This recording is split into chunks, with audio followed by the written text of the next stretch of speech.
Dodd looks out the window and thinks about the butterfly effect, which states that the fate of all humanity can change due to a minor event. In his opinion, this is an untrue phenomenon, because he only committed minor actions that he regrets. Suddenly a voice was heard from behind the door, which greatly frightened our hero. The girl behind the door called him and insistently asked him to open the door nicely, because she found out that Dodd had no classes today.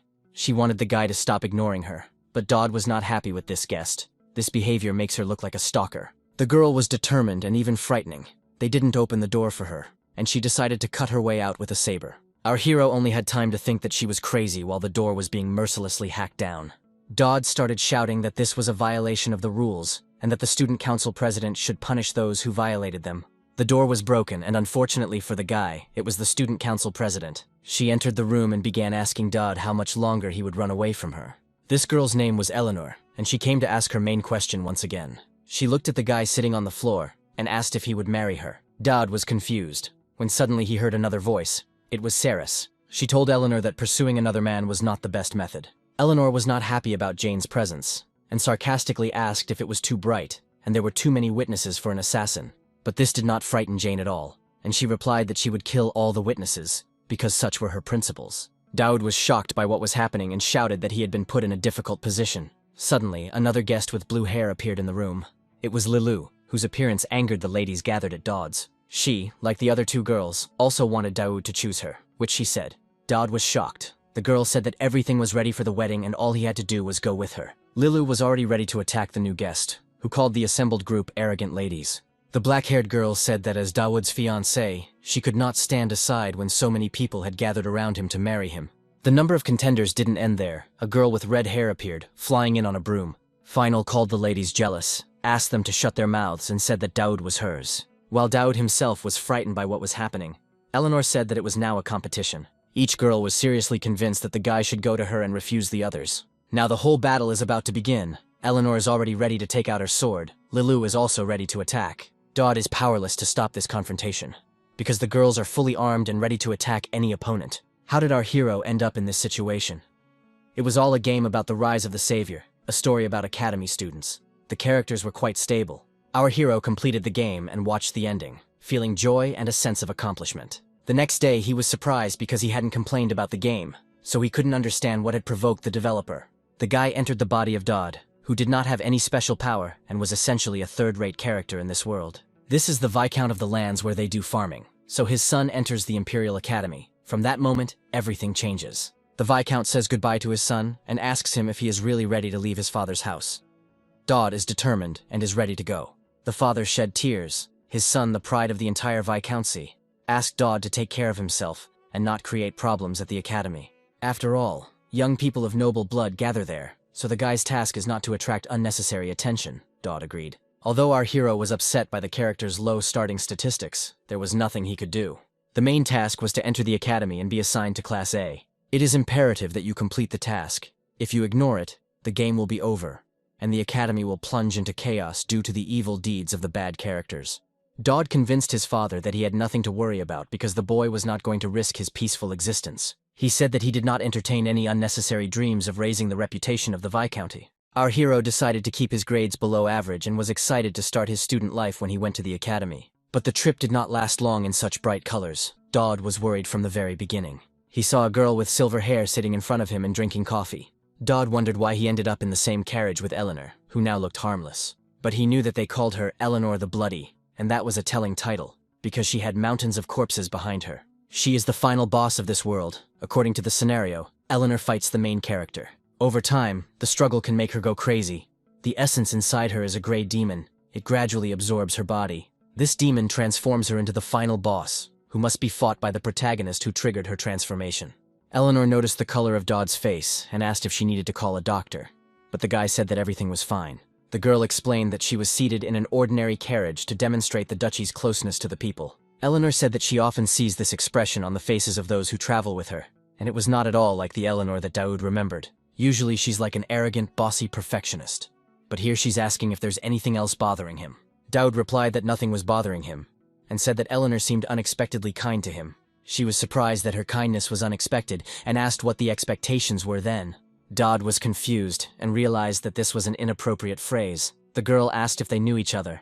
The guy replied that he had simply heard that she was quite strict, and that was why he had drawn such conclusions. Dodd realized that the best solution would be to simply look out the window and noted that the scenery there was magnificent. When he suddenly saw a huge stone flying straight at the train, he only managed to say, "Student Council President." He wanted to warn her about the danger. Showing excessive politeness, he shouted, "Please excuse me." The rock had already managed to hit the train with such enormous force that it broke it in half. Dodd saw the skeleton armor in action and remembered that Eleanor always carried one with her.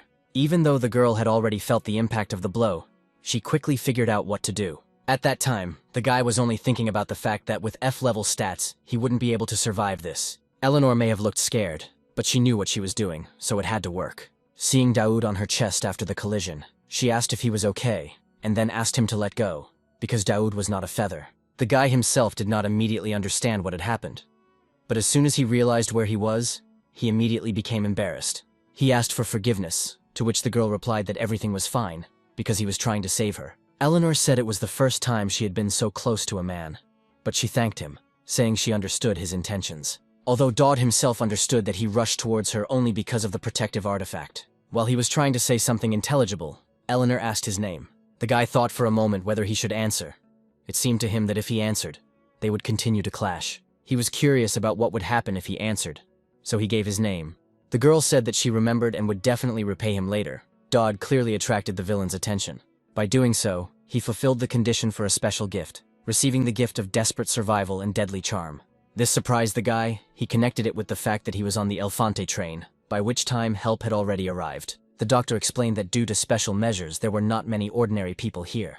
All those examined were allowed to be sent further. They were transported in carts. With his new gift, Dodd began to attract the attention of villains. It is not surprising that he could not identify this condition while in the Viscountcy, because there were no negative characters there. After some thought, he decided to check what he had received. The second skill increased his threat level. But the skill of deadly charm was not at all pleasing. It sounded useless. After all, the negative characters were a crazy warrior who lived only for battles, a crazy sword goddess, ready to cut down anyone who comes more than 3 steps closer, a brutal killer who is capable of killing anyone. It's only a question of money. And in addition, there is a brilliant sorceress who is burdened by her surroundings, which also sounds quite dangerous. Dodd was scared when he realized how nasty the girls were, but he reassured himself that he had the skills to survive.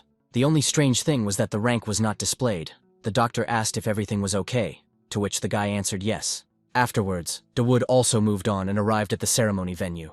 At the ceremony, they were glad that everyone arrived safe and sound. The boy didn't really listen to the speech because he was remembering a conversation with the doctor, who heard that Dodd was traveling with Princess Tristan and was surprised.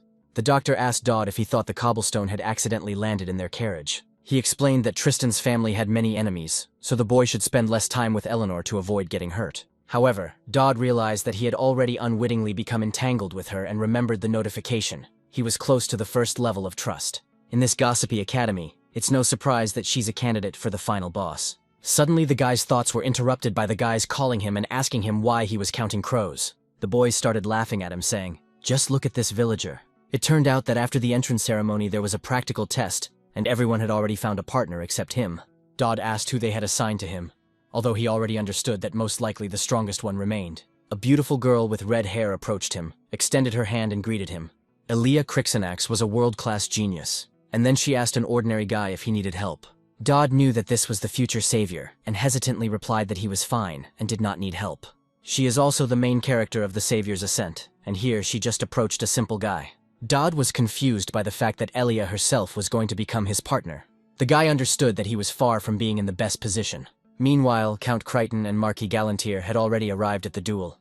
But the girl with glasses was not happy with the lateness of another lady. Those present were also interested in when Lady Tristan would appear. At that moment, Eleanor appeared with a bloody sword and slightly dirty clothes. There were many questions for Eleanor, but the main one was where she had been all this time. She replied with an angry look that she was sorting something out. Her answer left those present perplexed. The girl with glasses apologized and said that they had to leave, and that they needed to sort out some things. Eleanor was asked if there were any fatalities, and there were about 12. She explained that the attackers were trying to kill her. The girl identified and killed them. She was told that it was worth providing to the academy. But Eleanor is not a good girl like everyone else, and she cannot simply forgive those who attempted to take her life. They listened to her and told her to change her clothes. The duel for applicants was about to begin. Aaliyah, a genius who was 1 in a million, now had to fight Dodd.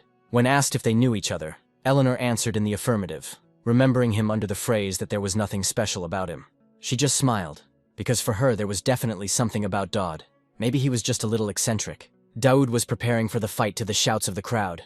"Come on, country bumpkin." People were wondering how long he could last. He thought that this dangerous fight could play into his hands, because he had nothing left to lose. But the guy understood that if he missed a hit, it was all over, because his statistics were low, and that was scary. The crowd did not calm down. They were inspired, because it seemed to them that the outcome of the battle was already clear. They wanted to see it. The guy's only hope was that he would be able to attract attention, and his stats would increase. His opponent addressed him with a question, claiming that he was very weak. Dauda was struck by the fact that she immediately understood this, and at the same time began to look upset. Before the guy could answer, Elia said that she was now absolutely sure. She wanted to beat him, but she realized that at this rate he wouldn't last long. Aaliyah asked our hero if he was the guy who was riding with the heiress of the Tristan family. After all, she hates her. Not only her, but their entire family too. In her opinion, they are real devils. Our hero thought it was quite bold to say that, although she was not entirely wrong. He knew that according to history she had many reasons to hate the Tristan family. But why does this concern him? Because they were just riding in the same carriage. It turned out that the girl was annoyed by the fact that he reminded her of her. Aaliyah was about to vent her anger, but now she realized it would be better to pretend they were fighting. It sounded tempting, but this was Daoud's only chance to get recognition, so he said, "You can let off some steam." To further anger his rival, he blurted out that he liked Eleanor. This really angered the girl. She squeezed the sword in her hands tighter and asked if he was serious. Daud said it as seriously as your hatred for her, even though it wasn't true. It was the only way to get her to give it her all, and it worked. The villain's attention increased significantly, which helped Daud dodge the blow that broke his sword. He surprised not only everyone present, but also himself. His rival was truly serious. Aaliyah also didn't expect that he would be able to dodge, she said. So he's not that weak after all. For her, this meant that she could add a little more power, so she began to pick up speed. It was all so serious that threat detection notifications even popped up. It wasn't lethal, so the desperate survival rank X was activated. Daud's fist gained power, allowing him to punch Elia in the face. The girl was clearly not prepared for this, feeling such a strong blow. Our hero himself could not have expected this. No one believed in him. Everyone just laughed. A blow of such a high rank threw the girl far from the place where the fight took place. Elia flew over the crowd, blood pouring from her mouth. She already understood that she was defeated. Daud immediately began to look like an incredible fighter, and not a guy who stood there shaking before a fight. Although as soon as he saw the whole picture of what happened, he was horrified. Eleanor looked at this, not understanding how Daud, ranked F, according to statistics, turned out to be so strong. On his very first day at the academy, Elefante successfully defeated a world-class talent. It looked like this guy was just a first-class swindler. This is precisely the conclusion that Conrad came to, in his opinion. Everyone who can see understands that right before the duel, there was neither skill nor strength. He also said that the blow was just something, and he was asked what he meant by that. He explained that no one in Elfant could stand against such a thing, not even himself. Daoud's chances of winning were 0, but apparently with the help of an illegal drug or tool, he was able to increase his strength in time. Conrad also said there is another option, that he is an absolute and monstrous genius. Those gathered could not think of what to say. The incident was truly unusual. Indeed, his victory is difficult to explain, and Aliyah's sponsor will not leave it at that. On the other hand, the Academy also cannot ignore a potential genius. The girl came to the conclusion that in any case, it would soon become clear whether he was a liar or not. To do this, you just need to continue to observe. Conrad asked what this will give. It was all about the students. There were quite a few interesting and unique ones this year, and they require a special approach, so Daud will find his place among them. Daud read the news about himself in bewilderment. Everyone was at a loss to understand how the knight's son turned out to be so talented. The guy's profile was updated with an award. Eleanor's trust level increased, and his curiosity level rose to 3rd. Daud understood that you first attract attention, then interest, then trust, and the points you earn can be spent in the store. Eleanor still had the highest level of interest. It's unclear why. Since she's the final boss, she shouldn't care. Daud also received the Tristan clan's fencing skill, which seemed like an incredible stroke of luck. Gifts are only given to villains who are interested in him, but she is not a villain, as it turns out. His thoughts were interrupted by a knock and a question about whether Daud Campbell was here. The boy realized that the voice was familiar. It was Aaliyah. She asked if she could come in. Our hero was surprised by her visit. He didn't understand what she was doing there, so he decided to just keep quiet, hoping that it would work, and she would leave. But Aaliyah said she knew of his presence and threatened to break down the door if he did not respond. Realizing that hiding was useless, he angrily said that she was crazy, thereby confirming that she had found him. Finally, Elia's voice softened, and she simply asked for the door to be opened because she had something to say. Dodd still didn't understand what she wanted, so he asked what had happened. To which, to his even greater amazement, she suggested that they get to know each other better, since fate had brought them together. Time dragged on slowly, and the situation became more and more awkward and confusing.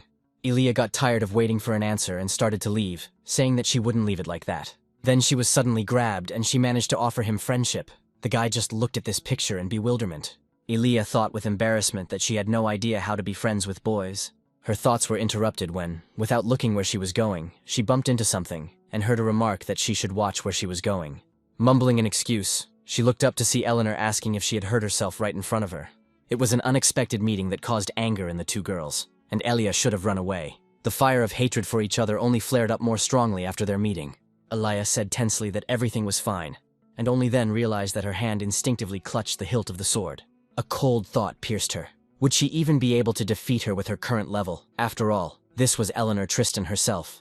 But the girl who had frightened Elia so much extended her hand to help her up. Elia wondered why Eleanor remained silent if she saw her reaction. It turned out that she extended her hand so that Elia would return the package she had taken. This realization angered her. It was a hint that she didn't even deserve her reaction. The girl handed over the package and wondered how Dodd had gotten in touch with Eleanor. When leaving, Elia said that Dodd's room was right down the corridor to the end. Eleanor stopped abruptly, demanding to know how she knew where the guy's room was. To this, Elia answered quite calmly that that was exactly where she was coming from, which prompted his next question about why she would go there at all. Elia said she wanted to befriend him, like a new girl with a new girl. But Eleanor replied that students were not allowed to interact with the opposite sex. Hearing this unexpected rule, she only replied in surprise that she didn't know about it. Afterwards, Elia asked what kind of relationship Eleanor had with this very Dodd. To which the girl replied that they had no relationship, but the guy's words made Elia think. It seemed to Elia that there was definitely something between them. So at least for the sake of information, she would like to get closer to him. After the duels, everyone is divided into groups. Since Dodd defeated the World Warrior, he was assigned to the highest class. Finding himself among his new classmates, he noticed with alarm that they all looked proud. But he was the only one shaking with fear like an aspen leaf. Elijah's biggest problem is that he fought her yesterday, and now they are in the same group. Last night, someone slipped the guy food and a note, which means someone is definitely stalking him. His thoughts were interrupted by the appearance of Eleanor, who introduced herself and said that she was responsible for conducting this test. The guy was sure that this was not an accident. The thought that Eleanor would literally be in charge of their group shocked him, because he had only assumed that an event involving her was approaching. The council decided that the student council president would conduct these tests herself, because if Dodd really was so good that he defeated the future hero, it would be interesting to see how he performed. Meanwhile, Eleanor had already begun moving to a special testing ground where all participants were supposed to arrive. Seeing the scale of the site, Luca noted that a lot of effort had clearly gone into its creation, but he was immediately told to shut up and go. Some of the guys also remarked that the place was amazing when they went inside. Taking advantage of the pause on the way, Elia asked if everything that was happening now was part of the tests. Dodd realized that he could answer for himself. The event with Eleanor had officially begun, which meant this was not a simple test, but a trap. The guys said that it was time for them to move on, because who knows what else could happen in this strange place. The guy took a closer look, realizing that these guys were members of the main character's group. And if he remembered the script correctly, this was where they first met. He thought about his next steps and suggested moving to the central hall. The central hall may contain useful equipment and other supplies. Plus, the hall there will be easier to defend in case of an attack. Dodd himself said that he would stay here, which caused Elia to be completely confused and ask about the reasons for such a decision. He replied that this was necessary, even though this place was too far from the central hall. The guy admitted that he couldn't tell everything right now, but it was very important, so he promised to explain all the details later. Eleanor simply remained silent, looking at this, however. What could be more important than saving her life? Daoud was glad that his speech had worked, and everyone had agreed for him to stay. It seemed his recent victory over Elia had given his words more credibility, and he was now considering simply hiding in a secluded place until it was all over. Deciding to put his plan into action, he began to look around for shelter, but his plans were interrupted by someone's call. A stranger approached him in the dark and said he needed to fix the light, and asked if he could tell him where to go. The dangerous-looking guy said he had trouble finding his way in the dark, but at that very moment, a threat was detected. A girl from their group was worried, and asked if Daoud could cope there alone, and what would happen if something happened to him. Elia replied that Dodd probably had some kind of plan of his own, and in general, now they themselves needed to think about their own safety. A tense, oppressive silence reigned in the corridors of the training ground. broken only by the sounds of their footsteps. The guy walked with Dodd and thought that the advanced detachment would have already been defeated if he had not been there. He was glad, because it seemed to him that he was able to easily outwit Daoud.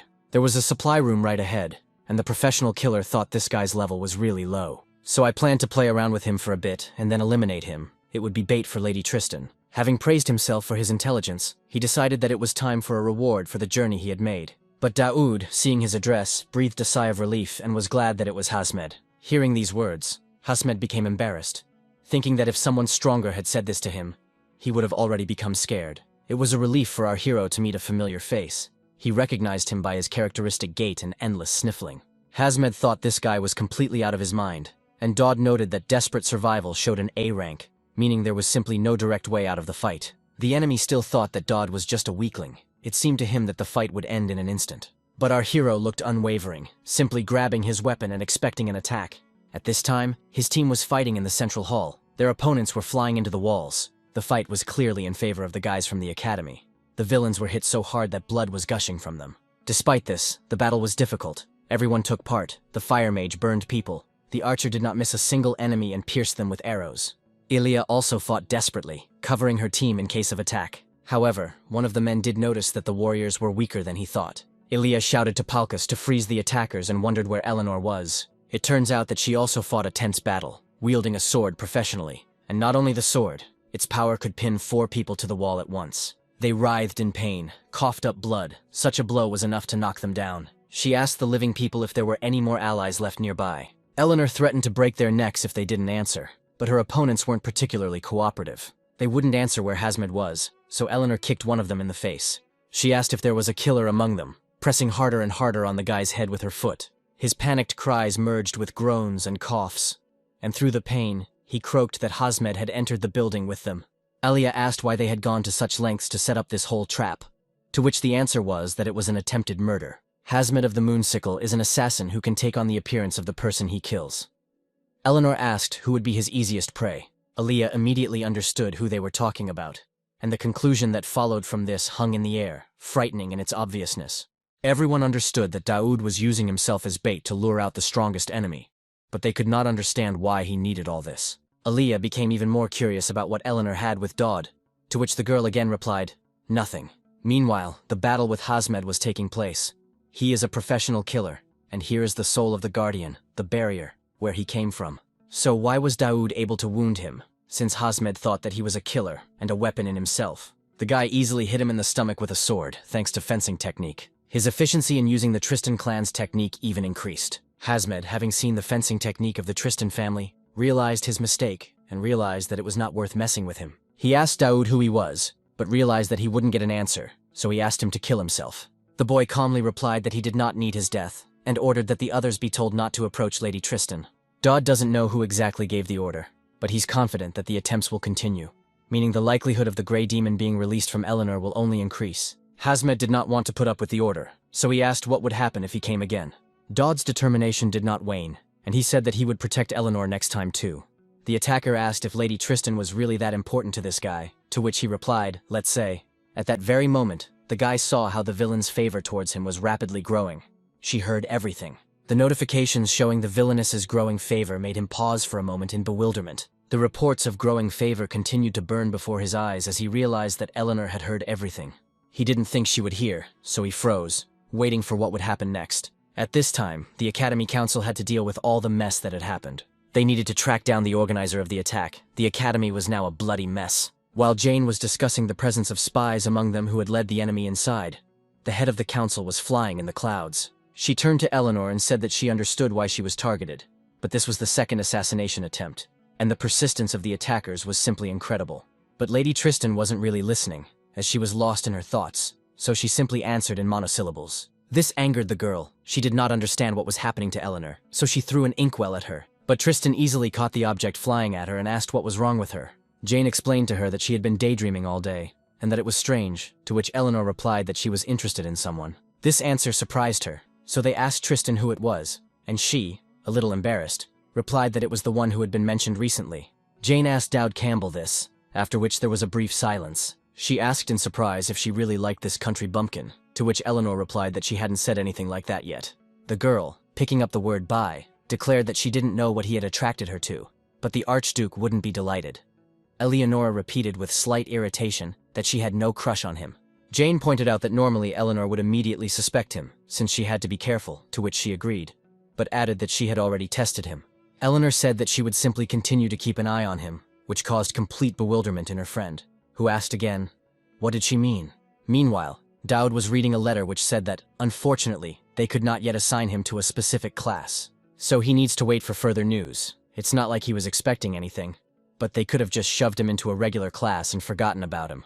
Dodd thought that according to the rules, he should have been assigned to a special class, like the rest of Aaliyah's group. But for some reason, only he was left out. He recalled that the freshman placement ceremony is an event where each student is assigned a class. The problem, however, was that there was a significant change in Eleanor's attitude, and a special reward became available. The system also warned about Elia, whose curiosity level had reached 5, which reduced the time until the related event. Another thought came to Dodd. He realized that the same events were planned for the boss and the main character. His intuition told him that something great was coming. At that moment, he saw that the Villainess's gift was available for copying. This surprised the guy. He realized that he could copy the final boss's skill, but using it now would be a huge loss. Eleanor was still developing and had not yet reached her limit, so Dodd decided it was better to prepare for the event that would unfold in 3 days. Luckily, he knew one thing that would help him survive it successfully. He acquired a speed potion and a shadow mask. Having broken through all the security measures, he found himself at the treasure farming point. He had a cookie that would replenish his stamina. It sounded like an advertisement, but the effect was completely real. Now, having collected everything he needed, he decided to look around and evaluate his acquisitions. Dodd found many items, but the most important of all was the Divine Ultima. He grabbed this sensor, smoking with the ancient power that had been hidden within it for millennia, and was glad that he had collected everything he needed. But because of this, the mountain with things shook. It looked scary and dangerous. As he had expected, everything could not be so simple, and success was inevitably followed by retribution. The entire mountain of huge objects began to fall on him. He didn't even have time to move. Along with the objects, Yuria fell into his arms, whose sleep he apparently disturbed. He didn't expect to see the boss of the second chapter in his arms, so he was completely confused. Her nickname is the Cursed Sword Goddess, and it dawned on Dodd that the item he picked up originally belonged to Yuria. The guy got scared when he realized that she was the owner of this place. His system reacted immediately, detecting a threat that posed a real danger to life. The danger was so serious that the desperate survival mode was activated at rank EX. Gathering his courage, he tried to start a dialogue, apologizing for waking her, but it was too late. Yuria was determined to kill the person who came to her and stole her item. Last time it was a normal duel with Aaliyah, but now the situation is completely different. It was a matter of life and death, and Dodd, with the Ultima in his hands, barely managed to recover. The girl, however, was calm and determined, attacking again and again. The guy desperately tried to explain, saying that she had misunderstood, and that he had no intention of doing anything while she was sleeping. Despite activating his X-rank power, his entire body was already aching with pain. Daoud could do nothing but shout for her to listen to him. But Yuria did not retreat, continuing the fight. Although it looked more like she was simply beating the guy, Dodd thought how fortunate it was that he knew how to avoid her next blow. And this knowledge gave him a faint hope. The distance between them of 3.5 steps really worked as he thought. Any enemy within her radius of attack was doomed, but now, thanks to the mechanism of her curse, she couldn't take a step closer. The girl asked him to take a step closer, but Dodd knew that then she would finish him off. She didn't deny it, and the guy understood that he wouldn't be able to escape either. He cursed mentally when he realized that this was her personal zone. She was isolated from everyone. This meant only one thing. In this situation, the man was starving, so he offered her a health-restoring cookie. She thought with disbelief that he wouldn't fall for that he was seriously considering bribing her with food. But it actually worked. Yuria snatched the cookie from him and ran away happily. Dodd breathed a sigh of relief and thought that it really was impossible to come to an agreement with a hungry woman. Yuria asked him who he was and why he was here, and he thought that he was there to steal, but he couldn't say that out loud. Then the guy decided to lie and answered that he was instructed to feed her, and that an acquaintance asked him to look after her. Daoud quickly realized that if everything was done correctly, this acquaintance could be useful in the future. Remembering an important detail, he added that her sister was doing well in the Holy Empire, so there was no need to worry. He continued, saying that the Emperor was not concerned about him and his sister for now, but that it would be better for him and her to lie low for now, and he promised that he would return. Yuria of the Holy Empire, and the reason why she is forced to hide in Elefante Academy, the Emperor of the Holy Empire. The next day, the newcomers were shown the main buildings of the Academy, pointing out the training and magic hall. The headmistress explained that they would have to choose a major and minor during the entrance ceremony. When asked if the tribal associations and the Holy Empire shared their values, she answered in the affirmative, adding that they should not even think about transferring. Daoud would have liked to simply skip this event, but he couldn't, because then all his work would be in vain. One of the newcomers asked the manager, Ophelia, if this was the famous Void Zone, to which she warned that it was a forbidden area and they would be punished if they went there. Daoud knew that this place was a relic of the historical war between hell and heaven. There, the messengers of the gods, warriors who had received their powers, held back the demons for a long time. Hundreds of years have passed, but the clashes between the energies of light and darkness still continue, and this zone is of primary importance. Therefore, the Holy Empire, the tribal alliances and their empire created the so-called Golden Triangle to keep the situation under control. One of the newbies asked if he could come a little closer to take a look, to which Ophelia, after some thought, replied that standing at the edge of the Seraphim's protective barrier was acceptable. She assured them that they were safe inside the barrier, and Daoud decided that the plan for today was to take a walk, eat, and return. But there was another plan, so the guy asked if he could eat a little further away from the others. He explained that he felt a little uncomfortable because many of his classmates were discussing this guy, so Ophelia allowed it, but not too far. Daoud stepped aside and prepared a divine ultima, using a unicorn horn, a phoenix feather, and a coral berry. The divine ultima is a binding sensor, a kind of magical telephone. It allows you to connect with entities that ordinary people can only dream of meeting. Daoud didn't miss anything, so the ultima worked and a portal opened, blinding the guy. The guy heard someone's indignant voice asking where help was, and another one who ordered to level it out, but he simply fell asleep. The senior worker shouted with irritation that these newcomers couldn't do anything themselves, and explained what it meant to level things. Suddenly one of the angels asked who the man was, pointing towards Daoud. One of them grumbled that he couldn't take his eyes off them, but the other replied that he'd keep quiet and that was fine. It was better than bothering them while they were working. The elder barked again, asking why they were frozen, and then made a remark that the shovel wasn't even moving. Daoud just kept watching them work and argue. It wasn't quite what he expected to see. At that moment, a truck arrived and ordered the workers to unload the bricks made of holy clay. One angel asked another why he was eating cloud crackers, to which the other asked if he was a driver and asked him to conserve his energy. The senior angel started shouting again that his subordinate was slacking off while the others were working. After being yelled at, the angel quickly ran off to do some first-class ezer. The angel asked the boss if the lunch had been delivered, to which he was told that the delivery was a little slow, so he would have to wait. Watching this bustle, the guy thought that if their community were to be described in one word, it would be like a military one. He continued to reflect that, in general, other worlds of this game are arranged according to their own rules. Meeting an angel is possible only after the second chapter, and with a high-ranking angel even later. Daoud was sure he knew what they needed. Something simple and basic that could be the key to contact. Having prepared everything necessary, he could not contain his admiring exclamation. How wonderful. The angels looked at him and whispered that he was still staring at them and even eating while they were working. The guy loudly called out to his fellow angels and offered them a snack, noting that they would exhaust themselves like that. The elder, looking at the food laid out, said, "Okay, 10 minutes break," and ordered the boys to rest. One of the angels asked if it was just cupcakes, but another immediately corrected him by saying that there was steak there too, and they began to praise the kind young man. Having eaten his fill, one of the angels said that he had been given such luxury at work, and then turned to the guy, telling him to come over. The angel pointed to the censer next to him and said that the guy had come for a reason, and offered to bless him.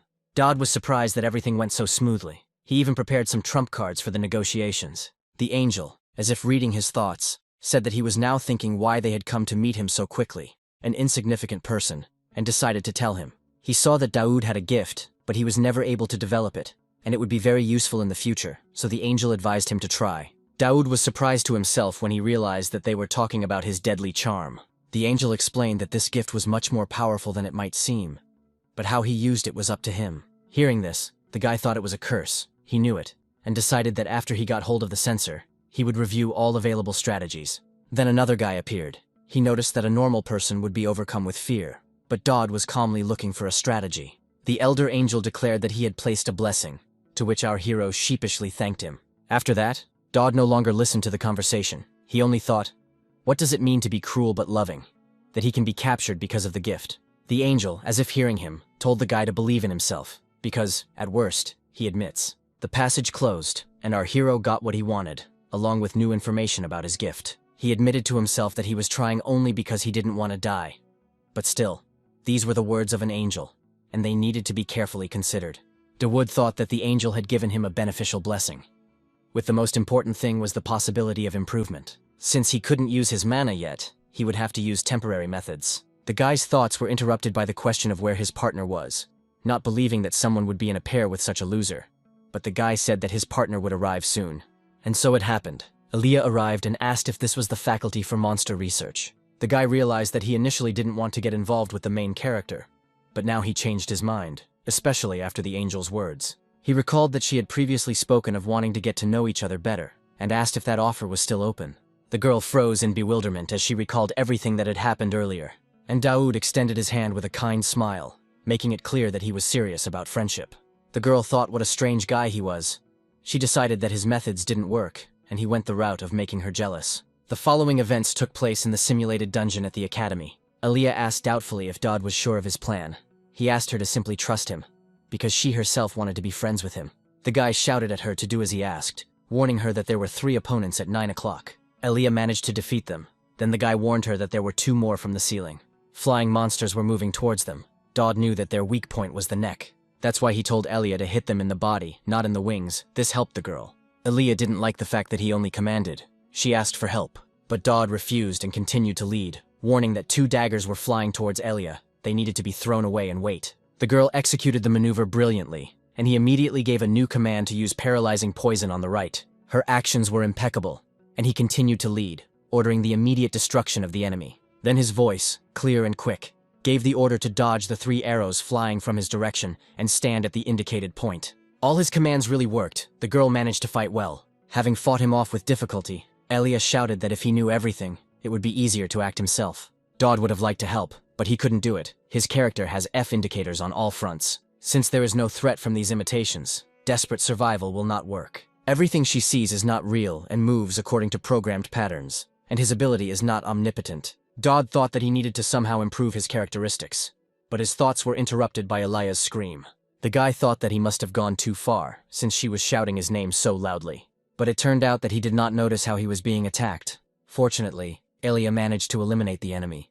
Aaliyah looked serious after dealing with the monster, as she did.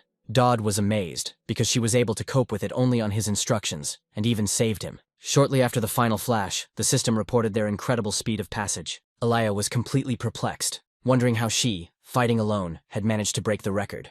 Especially considering that this dungeon was designed for 2 people to complete. Daoud said that he was apparently lucky. He wished her luck, warning that the next zone would be more difficult, but said that she could handle it, which made the girl very angry. At this moment, the dean of the charms department, Percy and Conrad, were watching them. Percy said the boys were doing well and suggested allocating more funds for battle simulations next year. She turned to Conrad, asking what he thought about what he saw. Conrad noted that something else was more important now. That the person undergoing the simulation was someone he had had his eye on for a long time. Percy assumed it was the girl, the hero candidate who had shown a surprisingly fast run. But it was Daoud. The girl said that he was just a swindler exploiting the heroine. Conrad pointed out that the heroine would not have set the record without her partner. Any fool can see how strong a girl is, because she is always in the foreground. But the key to victory, according to Conrad, is the guy leading it and giving commands with perfect timing.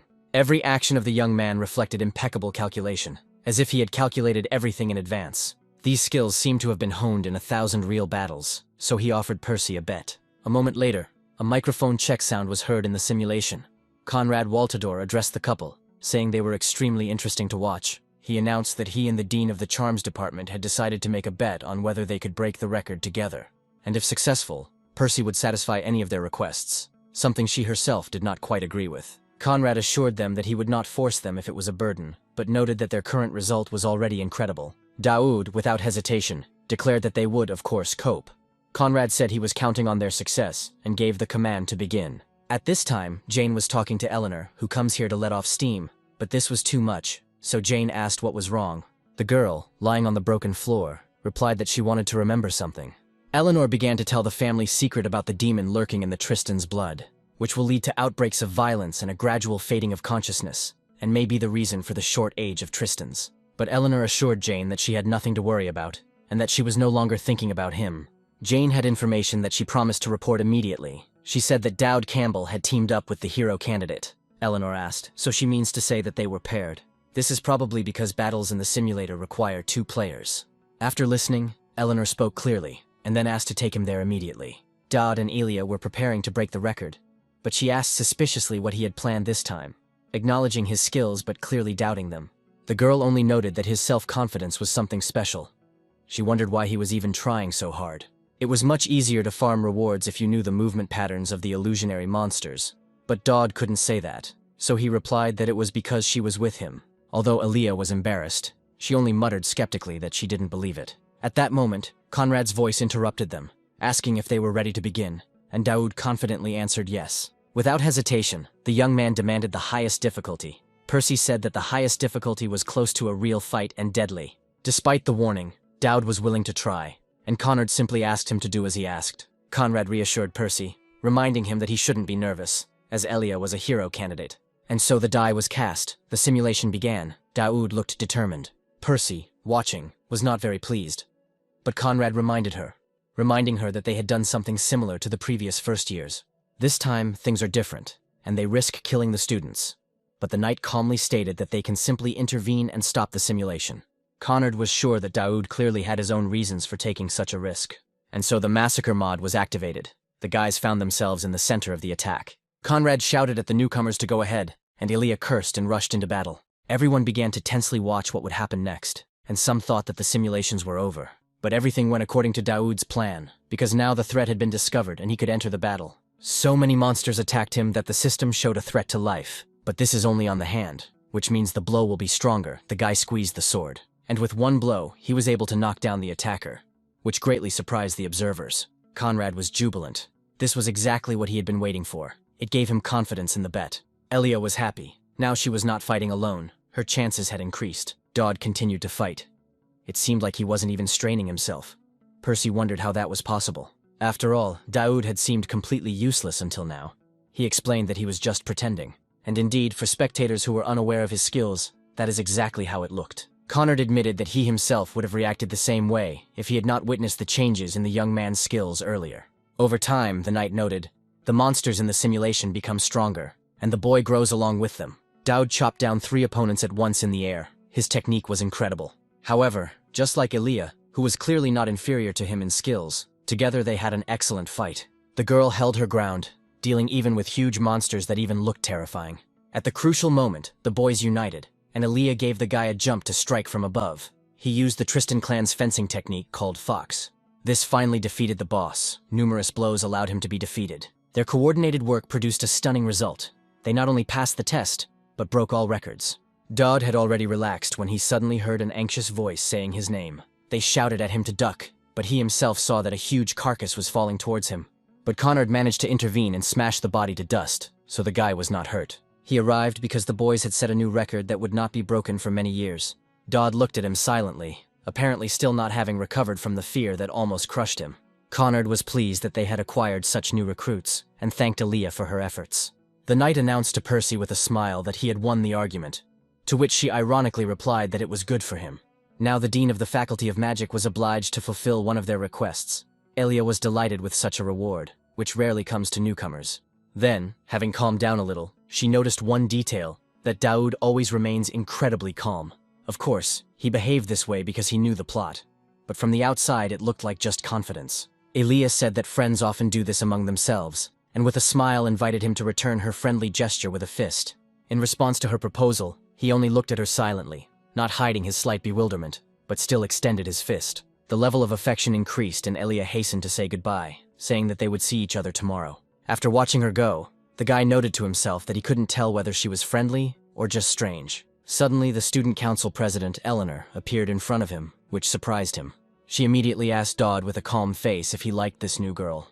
Dodd was scared, but thought that it was unlikely that she had come to rip his head off, since desperate survival had not been activated. He continued to think, however, what did it matter to her? After all, he was not her boyfriend.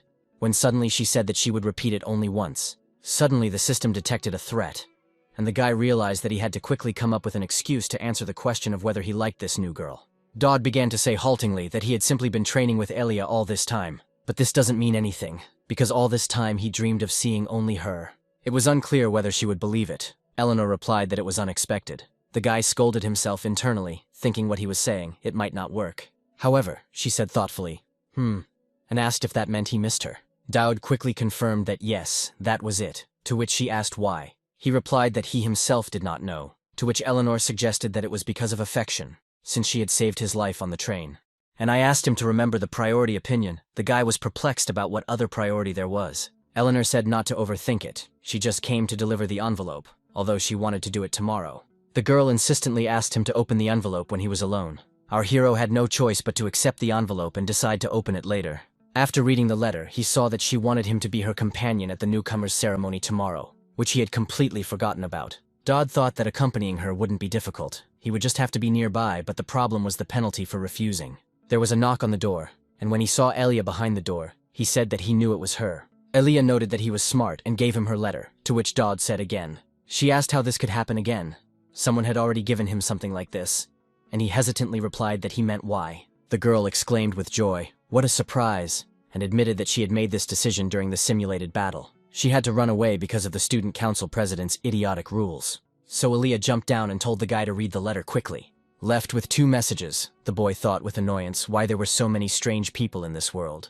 Unfolding the second message, he saw that it was another request for an escort. He faced a difficult choice, the final boss against the main character. It was a tough choice, and it wasn't in the original, so he was completely confused. He began to analyze the consequences, realizing that if he chose Eleanor, the main character would consider him an enemy. And if he chooses Elia, the final boss will hate him, and with such a prospect, he will die very soon. Dodd thought in despair that maybe he would refuse both of them.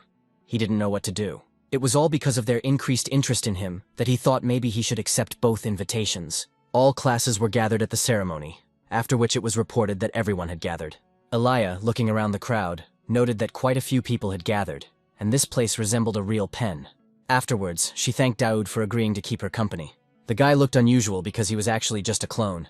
This double was supposed to distract attention while the original dealt with his affairs, although the risks were great. Daoud spent all his points on it, but it should have helped him. And besides, the ceremony was crowded. Suddenly, panic broke out in the street and an ominous roar was heard, which frightened the guy. But it turned out that it was just a random monster that was caught and taken somewhere. And the shouting started because it was necessary to clear the way for the cart. Dodd suggested that the creature might be being experimented on, and then escape, which could very well set off a chain of new events. Thinking that it would work with Eleanor and Elia, he used the purchased pheromone. Just at that moment, the student council president arrived and said that she had found him.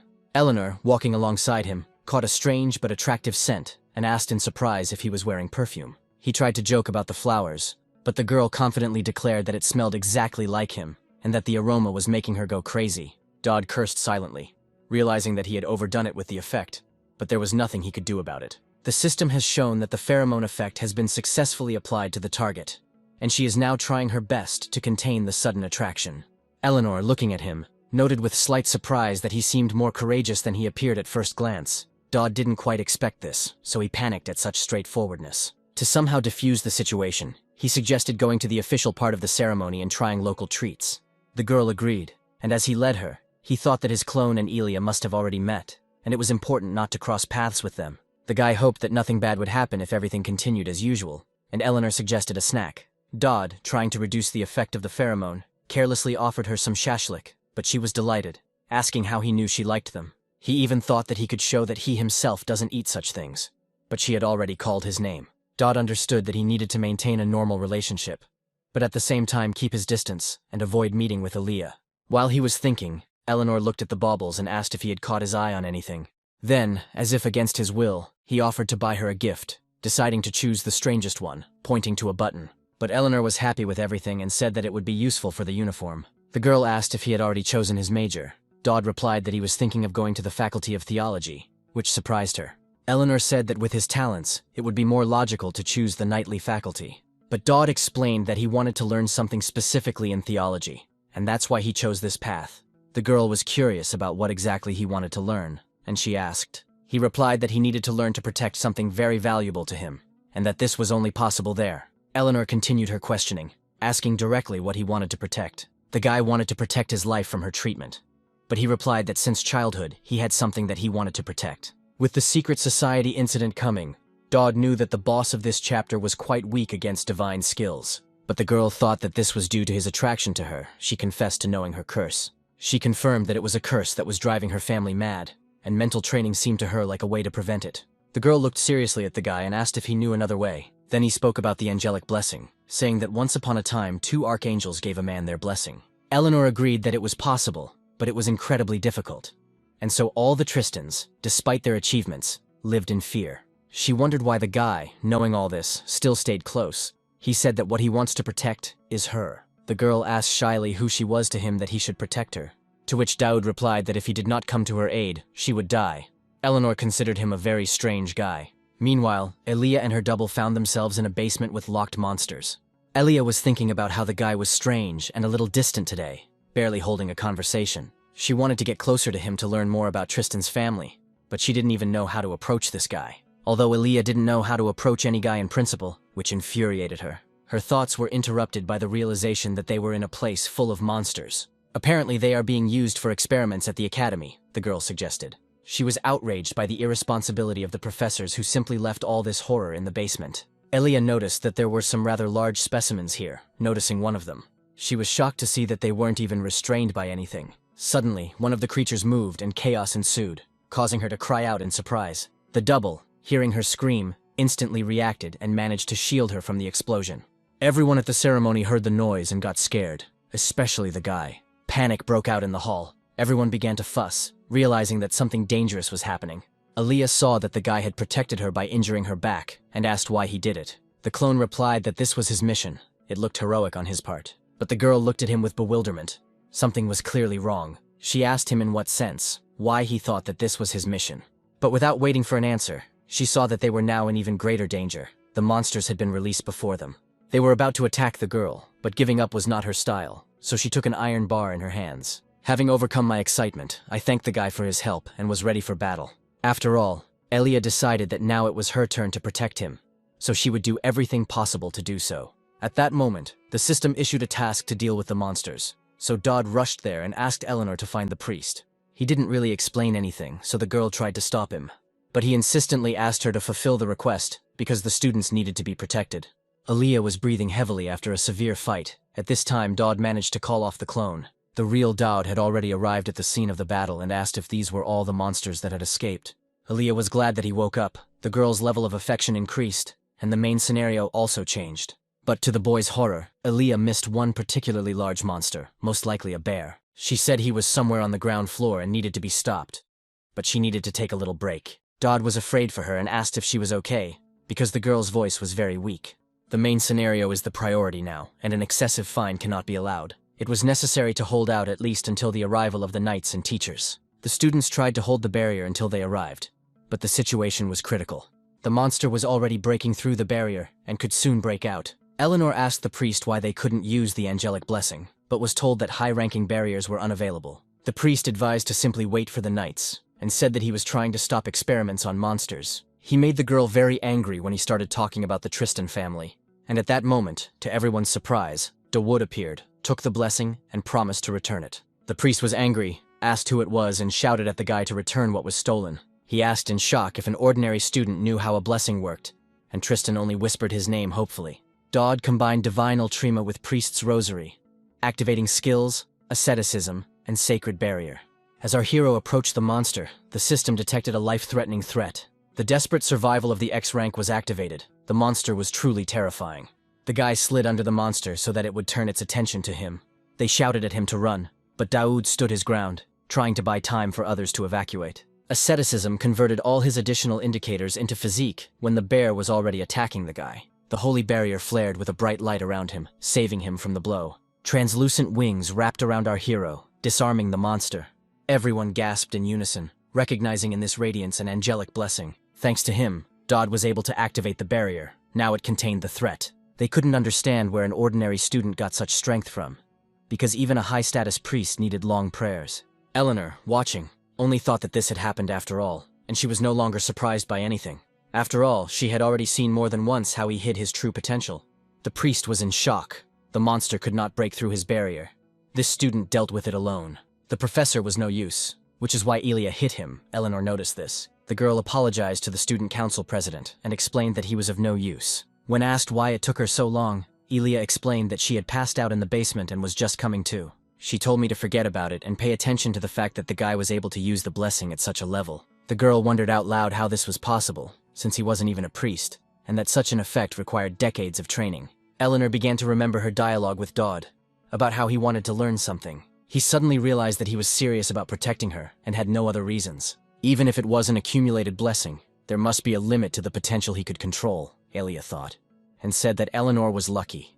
The president asked what she was talking about, to which she was told that he was doing all this for her and Tristan's family. Otherwise, he would have no reason to take such a risk. It was really hard for our hero, but he tried. Eleanor only thought that she had known about it from the very beginning, but still such words were pleasant to her. Before this, it seemed to her that she was completely alone in the darkness, in her struggle with the curse. But the appearance of Dodd brought some light into this darkness, and it seemed that now it would be easier. Afterwards, she again thought how strange he was, but still rushed to help him. Everyone present was worried about her, but she managed to land a blow. She drove the huge bear straight into the ground. It even broke through the floor. The boy was surprised when he saw this painting and realized that it was Eleanor's work. The bear directed his attack at the girl and was already running straight towards her, but she was confident in her abilities and used the true technique of the Tristan sword. Bright rays of light appeared around the sword. The magic of this technique began to work. Eleanor was able to land 4 precise blows on the monster's body at once. It worked. The bear was enraged but clearly weakened, shedding blood. The girl then delivered a decisive blow, hoping that it would defeat the monster. She used Tremonta. It threw him back several meters. Luckily, such a high level of swordsmanship helped. She smashed the monster. Dodd realized that her skill was on a completely different level, and was surprised, because in the original plot, she did not interfere. The system reported the successful completion of the main task without casualties, and announced an incredible achievement. Eleanor's personal intervention is tantamount to admitting her family's guilt in experimenting on monsters. At this time, people were taken out so that no one would be hurt, and everyone could escape successfully. Our hero didn't understand why the usually apolitical Eleanor decided to intervene now. Tristan thought the fight was over, but behind her a living bear wanted to strike. They shouted to her that the danger was still behind her, and she reacted quickly. She turned around and grabbed the hilt of her sword, ready to stop him from attacking her. But she saw that Dodd had already protected her with the sacred barrier. The guy was barely able to contain the already weakened monster, which had only a skull left instead of a face. After the guy defended her with his last strength, he was exhausted and fell unconscious. After a while, he woke up in the room and immediately heard a joyful voice. Rector Atlanta was relieved to report that the monster had been defeated, and Eleanor was okay. The other students were also unharmed, and the girl asked if Daoud was surprised by her visit. She wanted to talk to him after the duel incident. The guy was not against it, but was surprised. The rector said that she had come to tell him unpleasant news, even bad news. Starting with the unpleasant, he attracted a lot of attention by being involved in a record number of incidents. Judging by her experience, his streak of bad luck and getting into trouble seemed to be continuing, to which the guy was mentally indignant, but he hadn't done it on purpose. Then the rector moved on to an even more serious topic and asked how much he knew about demons.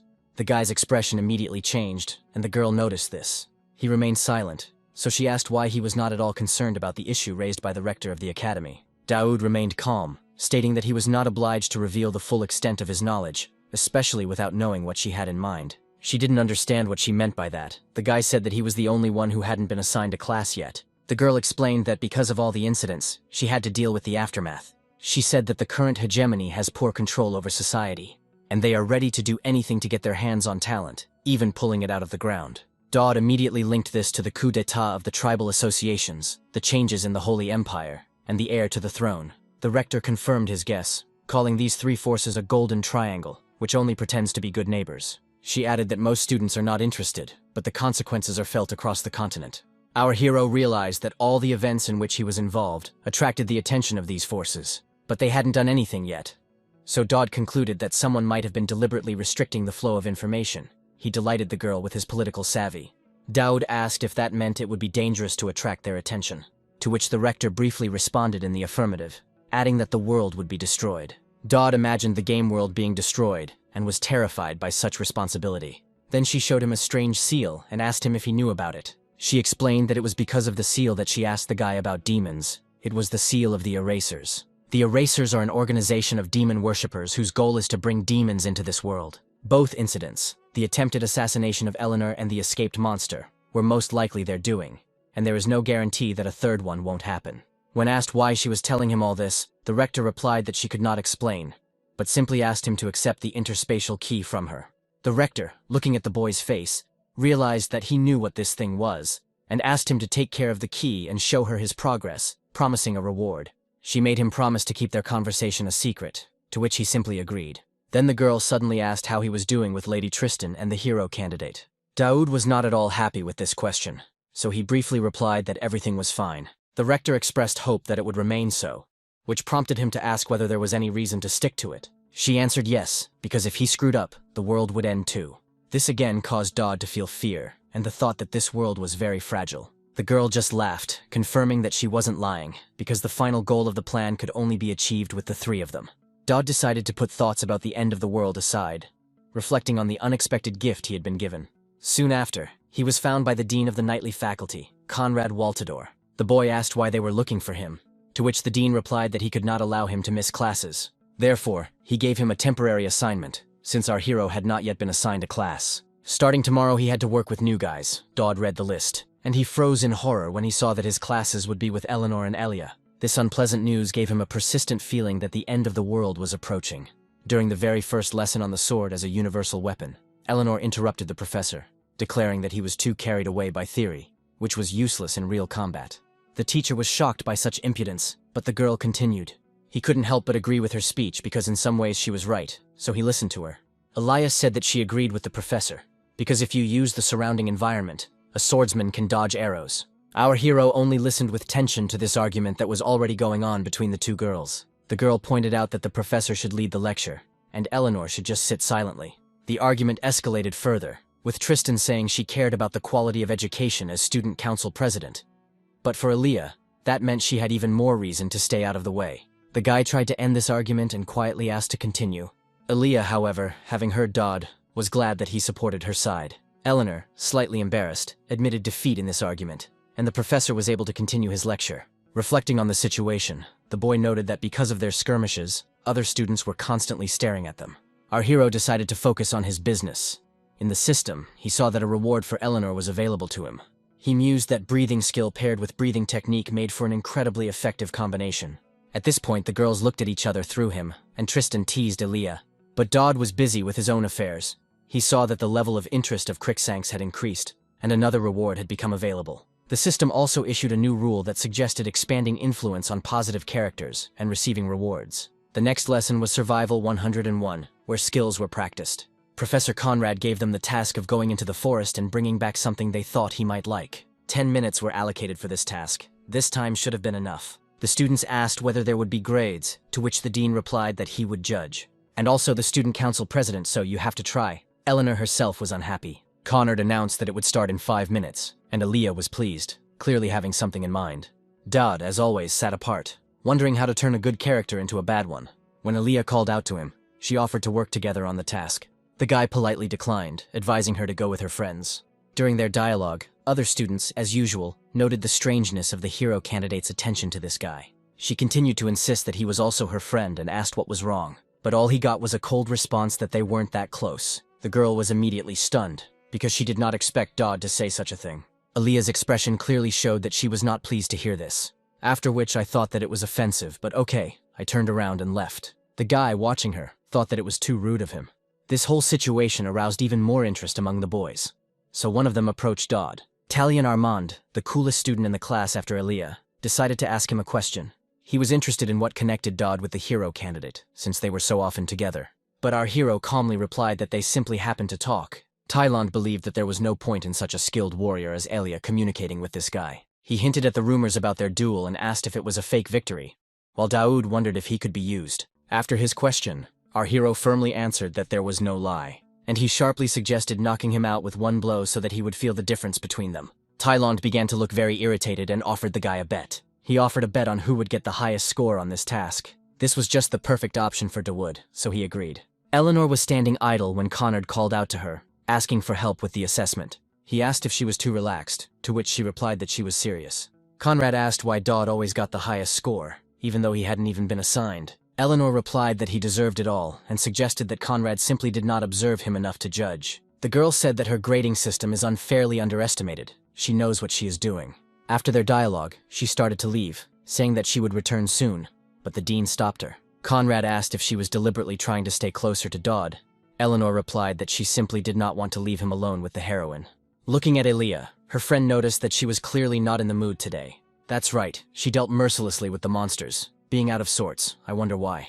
One of the guys asked why there were so many monsters here and suggested that it might mean something important to them nearby. His friends confirmed his guess, saying that there were deposits of rare minerals here that could be mined. At the same time, Aaliyah continued to tear and throw all the enemies in her path. She did it with obvious anger. Trisha became worried. The color of negative emotions emanating from Aaliyah made it clear that she was furious, although she tried not to show it. The girl decided to ask her anyway if everything had been okay lately. This question seemed to surprise Aaliyah. She reassured her friend, saying that everything was fine. But this did not calm Trisha down. She said that she was always ready to help if something was bothering her. This was worrying, because emotions could get the better of Aaliyah, and then it would not end well. Crixanax sat down, exhaling heavily, and looked at her worried friend.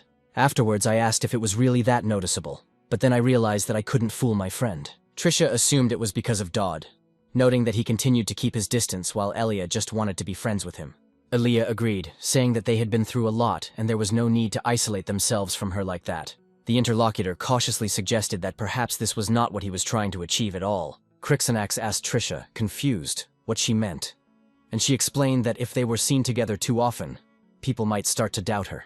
Aaliyah caught the thought and realized that this meant that he was trying to help her. Her friend took the idea further, suggesting that he might even be trying to improve his reputation to be a worthy friend to her. At this time, Dodd was still participating in the fight.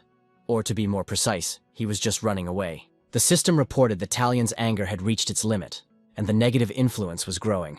The conditions for activating the evil rules were met, and Dodd received the reward. It was clear from Talion that he was running and angrily shouting that he would grind the guy into dust. His spear almost caught up with Dodd, flying right past his face. He almost caught up with the guy, so he did not give up his attempts to pierce him. Luckily for Campbell, he was still able to recover from the spear, albeit with difficulty. Talion demanded that he stop running and fight like a man, because the boy was deliberately dodging attacks into which he put all his strength. Dodd apparently wanted to explain something, so he tried to stop the attacker. Talion's name was called, and he decided to listen to what they wanted to tell him. It turns out the guy offered to split the reward in half, which made him even angrier. After making his proposal, Daoud quickly moved even further away from his opponent. Talion was no longer able to contain his rage, so he threw the spear using thousands of lightning bolts. This was definitely bound to catch up with the guy, and not end well for him. But the spear, flying with great force, was stopped and cut by someone's sword. Such power surprised two guys at once, so they looked in surprise to see who it was. It was Aaliyah who arrived. Who else could break a spear in half with one blow? She was aggressive and insistently asked him to take his hands off her friend. She looked frightening and aggressive, so it was impossible to refuse her request. Talion, surprised, greeted the hero candidate. This was their first meeting since escaping from the monsters. But for the girl, this was their first meeting after he died for her. Dodd looked at all this in bewilderment and did not understand where she came from. The sword at her neck made things tense, so the guy nervously said he was glad to see her. Aaliyah asked what he planned to do with Dodd, and Talion tried to justify himself. But before he could, the girl hit him on the leg, causing him to fall to the ground, screaming in pain. Putting her sword to his head, Aaliyah declared that she did not need his excuses. Talion asked why she was even protecting him, since Dodd was as strong as she was. She replied that her connections were none of his business. While our hero looked at this picture, Aaliyah said that she hated people who considered themselves better than others and took out their shortcomings on them, and that Dodd was not one of them. To end this argument, she asked him if he wanted to be knocked out with one blow again. Talion finally realized that this was Dodd's true power, and he could have died that time. So he gave in and apologized, promising not to bother her again without permission. Talion laid down his weapons and decided that in this case, it would be better to live in peace. Dodd mentally praised the heroine for her excellent guidance of the characters on the right path. He also wondered if they were considered friends, and he decided that now they probably were. Afterwards, our hero remembered that he needed to quickly finish with the grades for the placement. He was called out to. It was Trisha, Aaliyah's friend. She tried to start a conversation. Dodd remembered that even in the original she would start long and tedious speeches. But now he didn't need that. She warned him that he might not like the conversation very much. But the girl couldn't finish. The guy left the conversation saying that first he needed to get a grade. Trisha was unhappy because Dodd had caused a quarrel between Aaliyah and Talion, and she would not normally solve the problem with a sword. The guy had already arrived at the assessment site and was surprised by what he saw there. The place looked like a wreck, and Connard sat there and said what an inadequate student council president she was. As it turned out, she was eager to go into the forest, so he had to give her an ultimatum. Only after fighting him and, apparently, Eleanor losing, Dodd felt awkward listening to this. Conrad noted that she was a better fighter than before, and advised them to simply give her a punishment to get the job done. Dodd listened and came up to get his grade. The teacher was surprised, because he brought more than was required. Conrad, having assessed the trophies the boy had collected in the forest, admitted with admiration that he had won first place. He noted that Percy would be delighted, and reminded her that Dodd already had one wish from her. And why not curry further favor? Our hero agreed to try when Trisha approached them and asked if they were finished. Conrad let the guy go and asked Trisha to help Eleanor, who continued to lie unconscious. Dodd hadn't left yet, so the girl asked him to take care of Elia, but try not to be too nice to her. After all, every time the conversation turns to the guy, Elia gets carried away in the wrong direction, and this could complicate her future, which Dodd only thought that he could not influence. But the guy said that he understood everything, so there was no need to worry. He would try to fulfill her request. Trisha hoped that was true, because he would have to try hard if he wanted to get out of this. After the conversation, she helped Eleanor by using her healing magic. Elia doesn't know yet, but her friend suspects that she's probably about to cross the line. Dodd went to Percy at the Faculty of Magic to ask for his wish, which he won in a dispute. The Goddess of Magic asked him what he wanted, and he replied that he needed something. She didn't promise anything supernatural, but our hero was already starting to lead up to his request. He was thinking about how best to ask, since there was an episode with the boss coming up and everything needed to be prepared. Percy explained that she would help everyone, as long as it wasn't a wish with bad intentions. At this time, he remembered the reward for Elia, 500 points and 1 evil seed, which could be exchanged for special skills in the store. The skill list has been updated to include a negative seal for Crixanks, and for Talion, it allowed the use of the evil rule once, and the effects of special skills were much more powerful than any items. As he thought about the upcoming confrontation, he realized that his current strength was not enough to deal with Eraser's other form. So Daoud needed something more, namely, he needed a gun. He voiced his desire for a cannon powerful enough to destroy the entire academy. Percy was horrified by the wording of the request, and asked if he was in his right mind. But he was persistent, although he didn't express himself very well at first. This made the Goddess of Magic think that he was not serious in his request, so she asked how he was going to use such a weapon anyway. But Daoud couldn't come up with a decent excuse, so he remembered that he could put pressure on something else, and he reminded her of the promise he had made to fulfill any feasible request. Percy was put in a difficult position, because the request was feasible, but it was not a trifle. The guy assured that he had no intention of harming anyone, but simply wanted to quickly destroy one creature before it became too annoying. The Dean of the Faculty of Magic sighed and admitted that he probably had his reasons. Considering his help with the monsters, she finally agreed to make the cannon. Dodd didn't even believe that it would work. He was happy and thanked Percy. Percy expressed her surprise that the rector was turning a blind eye even to Dodd's harem, then suddenly realized that she had said it out loud and was confused. The guy asked her to calm down and reminded her that she had promised him something else besides her wish. Namely, an item from the Vault of Visions for him and Aaliyah, which could be completed right now. Having placed an order for a cannon, he realized that materials were needed to create it. They could be obtained using the interdimensional key. Everything seemed to be going according to plan. But then a man walking towards him called out to him and asked if he was with the guy Dodd. Our hero looked up, coming out of his thoughts, and replied, "Yes, that's right." The man said that he didn't expect to meet him here. It all seemed like a coincidence. He introduced himself as Galder Riverback, head of the House of Eraser's charity. The guy even found it funny because the name of the fund was simply a money laundering scheme. Riverback said that he had heard about his courage and was amazed, because not everyone could do such a thing. He handed him a business card and embarrassed Daoud with his admiration, because the guy knew who he was. Galder continued to say that he always expects future achievements from such students. He invited him to dinner to discuss something and asked if Daoud was free today. But our hero replied that everything of interest could be discussed right here and now.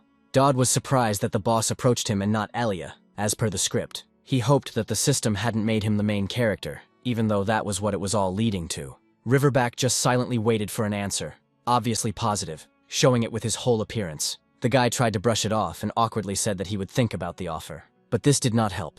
The answer followed that he was expected in 3 days at the Eyes of Twilight restaurant. Although our hero said that he would only think about it, he no longer had a choice. The business card of this first-class restaurant even caught my eye with its light. In any case, Daoud understood that he would not be able to avoid the main event. As always, there is only yes and no. But our hero always has to choose the difficult path. He thought about what he could do, what he knew, and what he didn't know, especially the factors and risks. But if you take everything into account in the current situation, then defeating the Eraser is entirely possible. Although he still didn't understand why he had to play the role assigned to Elia. Perhaps everything was mixed up from the start. But in the end, he decided to solve problems as they arose. He would think about the rest later, but now he was deciding to knock on Eleanor's door. When he knocked, he was tense, because he wanted to talk to her seriously about one thing. Eleanor heard a knock and a guy's voice. He asked if she was in the room now. The girl was surprised and asked what he was doing there, starting to approach the door. But Daoud stopped her and said that she didn't have to go out. He just wanted to ask something. Gathering his courage, he began to ask if she would be free in 3 days. Eleanor, hearing this question, became a little embarrassed and blushed, after which she began to reason whether she could. But her friend, who was in the room, interrupted her, saying that the books had to be returned on time. She was downright scolding her for the fact that the books were lying around unused and not even read. She was indignant that she had to pay for the delay because of Eleanor. But the girl shut Jane's mouth to listen to the guy. He was saying that he would like to go somewhere together. Eleanor asked where, to which he replied, a place called the Eyes of Twilight. Her friend immediately said that this place was known as the best for dates, but Eleanor already knew that. So she asked why he was asking her to go there with him. The guy said a short, well. And then I realized that the best solution would be to tell her only if she agreed. He hoped it would work, because he knew that Eleanor was not indifferent to him.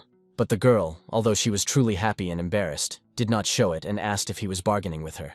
In Aaliyah's memories, she was little, crying and telling people not to talk to her. Someone sincerely apologized to her for their rudeness, saying that they would not bother her anymore. It was her brother who had pushed her down the hill and was now making excuses for his actions. He did it as a joke, but little Aaliyah didn't understand why he was torturing his sister. Her brother just wanted to teach her to be strong, which he said, and offered her to take the cookies. He got it from the kitchen, but she, although still sulking, accepted it immediately. The brother also said that thanks to the Baron he would soon be appointed as a knight's apprentice. The guy was happy about this, because after that he would be able to go to the real battlefield. But the sister did not agree. She believed that the one who mocked did not deserve to be a guard. Aaliyah was actually worried about him, although she didn't show it, and reproached him for being a nuisance. He doesn't even listen to his mom and dad. He just continues to wave his sword. He just smiled, listening to the grumbling. Calivan promised his sister that if he became a guardian, he would always protect her. It turned out that it was a dream with memories, from which Elia was torn away by someone's voice calling her. She opened the door, completely sleepy, and asked what had happened that they had to wake her up. It was Dodd. He hesitated, seeing that he had interrupted her sleep, and hastened to apologize. Having explained that he was from the provinces and did not know how things worked here, he apologized for saying that they were not friends. And he offered her some cookies that he had found for her in the kitchen, saying that they were delicious. She told him that there was no need to apologize, because it wasn't cool, and they were still friends. Aaliyah was about to leave, replying that the guy could go to bed peacefully, but he stopped her. And he asked her for help. He needed to go somewhere with him, and it was urgent. She was surprised by his persistence, and thought that he had apparently gone completely crazy. Meanwhile, in the student council office, Eleanor and her assistant were discussing current affairs. They did everything they could with the training material, and also checked the accounts of each club. Jane said that all that remained was to deal with the transfer students, including the arrival of a new student, the daughter of a tribal chief. Essentially, she is an exile, and a whole group of helpers will arrive with her. Perhaps their family is simply seeking refuge here. Her name is Lilu Garuda. Jane asked if Eleanor had heard anything about her. It seems this girl was quite famous. She was from the sect that fell during the coup d'etat. Eleanor was clearly not interested in dialogue, so she responded with only a short perhaps. Also, next semester the saint herself from the Holy Empire will arrive in person. Initially they said that there would be representatives, but apparently the rector was able to sort everything out. Eleanor began to analyze the situation when a saint and the daughter of the tribal chief arrived. Realizing the situation, she dropped the pen she had just been writing with. She was sure that something was definitely brewing in their academy, and this was not without reason. She compared all the people who would gather here. It was Lilu Garuda, a saint from an empire for which, so to speak, it was necessary to pull the strings. Aaliyah Crixanax, who already showed great promise as a future hero. But Jane reassured her, saying that this place had always been like this, so there was nothing to be surprised about. She also asked Eleanor what she was so preoccupied with all day, not even her first day on duty. Meanwhile, Dodd was telling Elia that he was surprised that there was an observation deck here. He admired the night sky while Elia asked him if this was the right situation. They were on a catapult, and Dodd was sure that was the only way for everything to work perfectly. Using a catapult, they will be able to reach an area that is only accessible to high-ranking players. Aaliyah only had time to ask what he had planned in the middle of the night, but the button had already been pressed. Dodd, carrying out his plan, flew confidently, but it was in vain that he did not warn the girl what would happen. After all, she was terrified by the sudden throw and simply screamed, not understanding what was happening. Our hero saw this and advised him to concentrate and keep his eyes open. Everything worked, and a huge red portal opened in the sky and they flew straight into it. Dodd smiled and showed the key, explaining that it was a portal between dimensions. Aaliyah looked at him with disbelief while the guy assured her that they would arrive soon.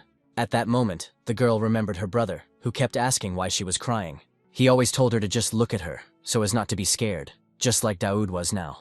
The guy shouted that this idea was a little dangerous when there was no turning back. The portal closed immediately after they entered, only flashing with pink light.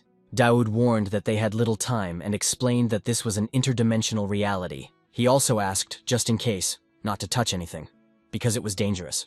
Our hero still looked very pleased because everything went according to his plan. Aaliyah screamed when she saw the guy flying, and he explained that the gravity here was unstable. The girl asked what Daoud was doing there, and he replied that she would soon find out and ordered her to jump when the stones flew back.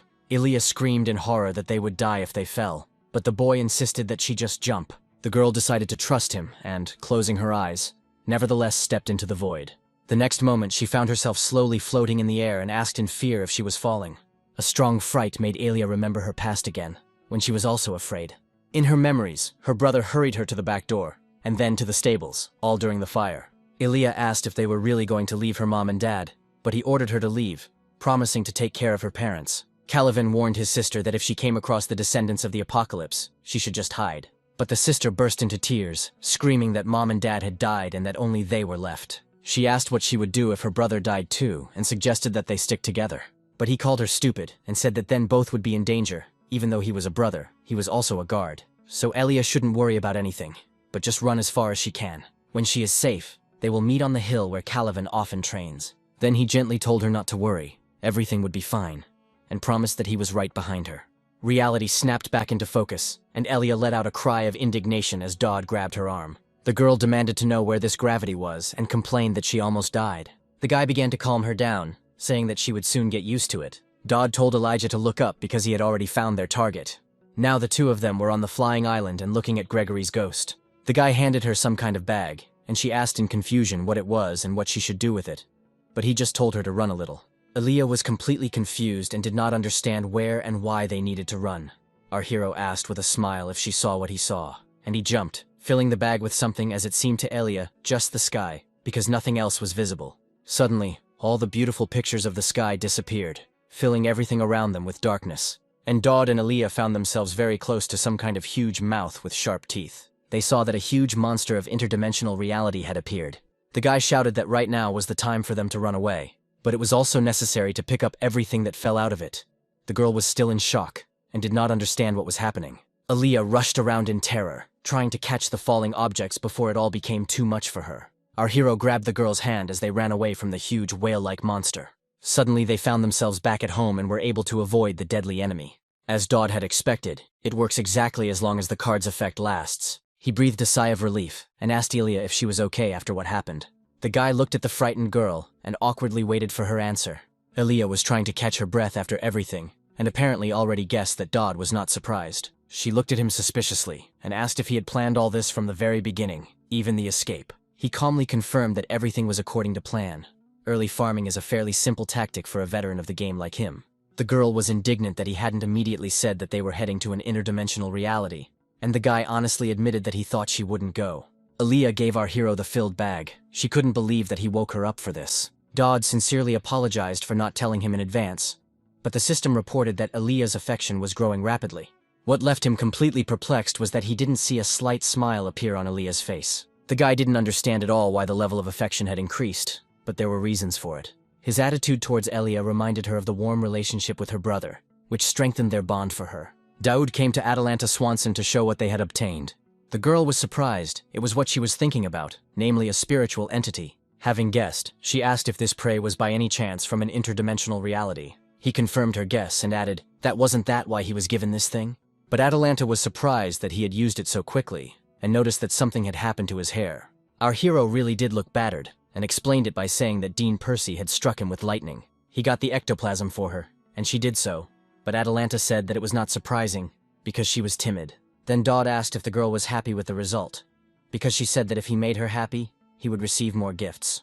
Looking at the ectoplasm he had brought, she noticed that the magic tower would have died for such material, and asked why he had brought it to her. The guy explained that he needed not so much a reward as a service, since spiritual entities contain the consciousness of people who have achieved great things. He asked to create an object filled with one of these entities, so that the consciousness inside would slowly begin to awaken and strengthen. Atalanta approved of his far-sighted decision, saying that he was thinking correctly.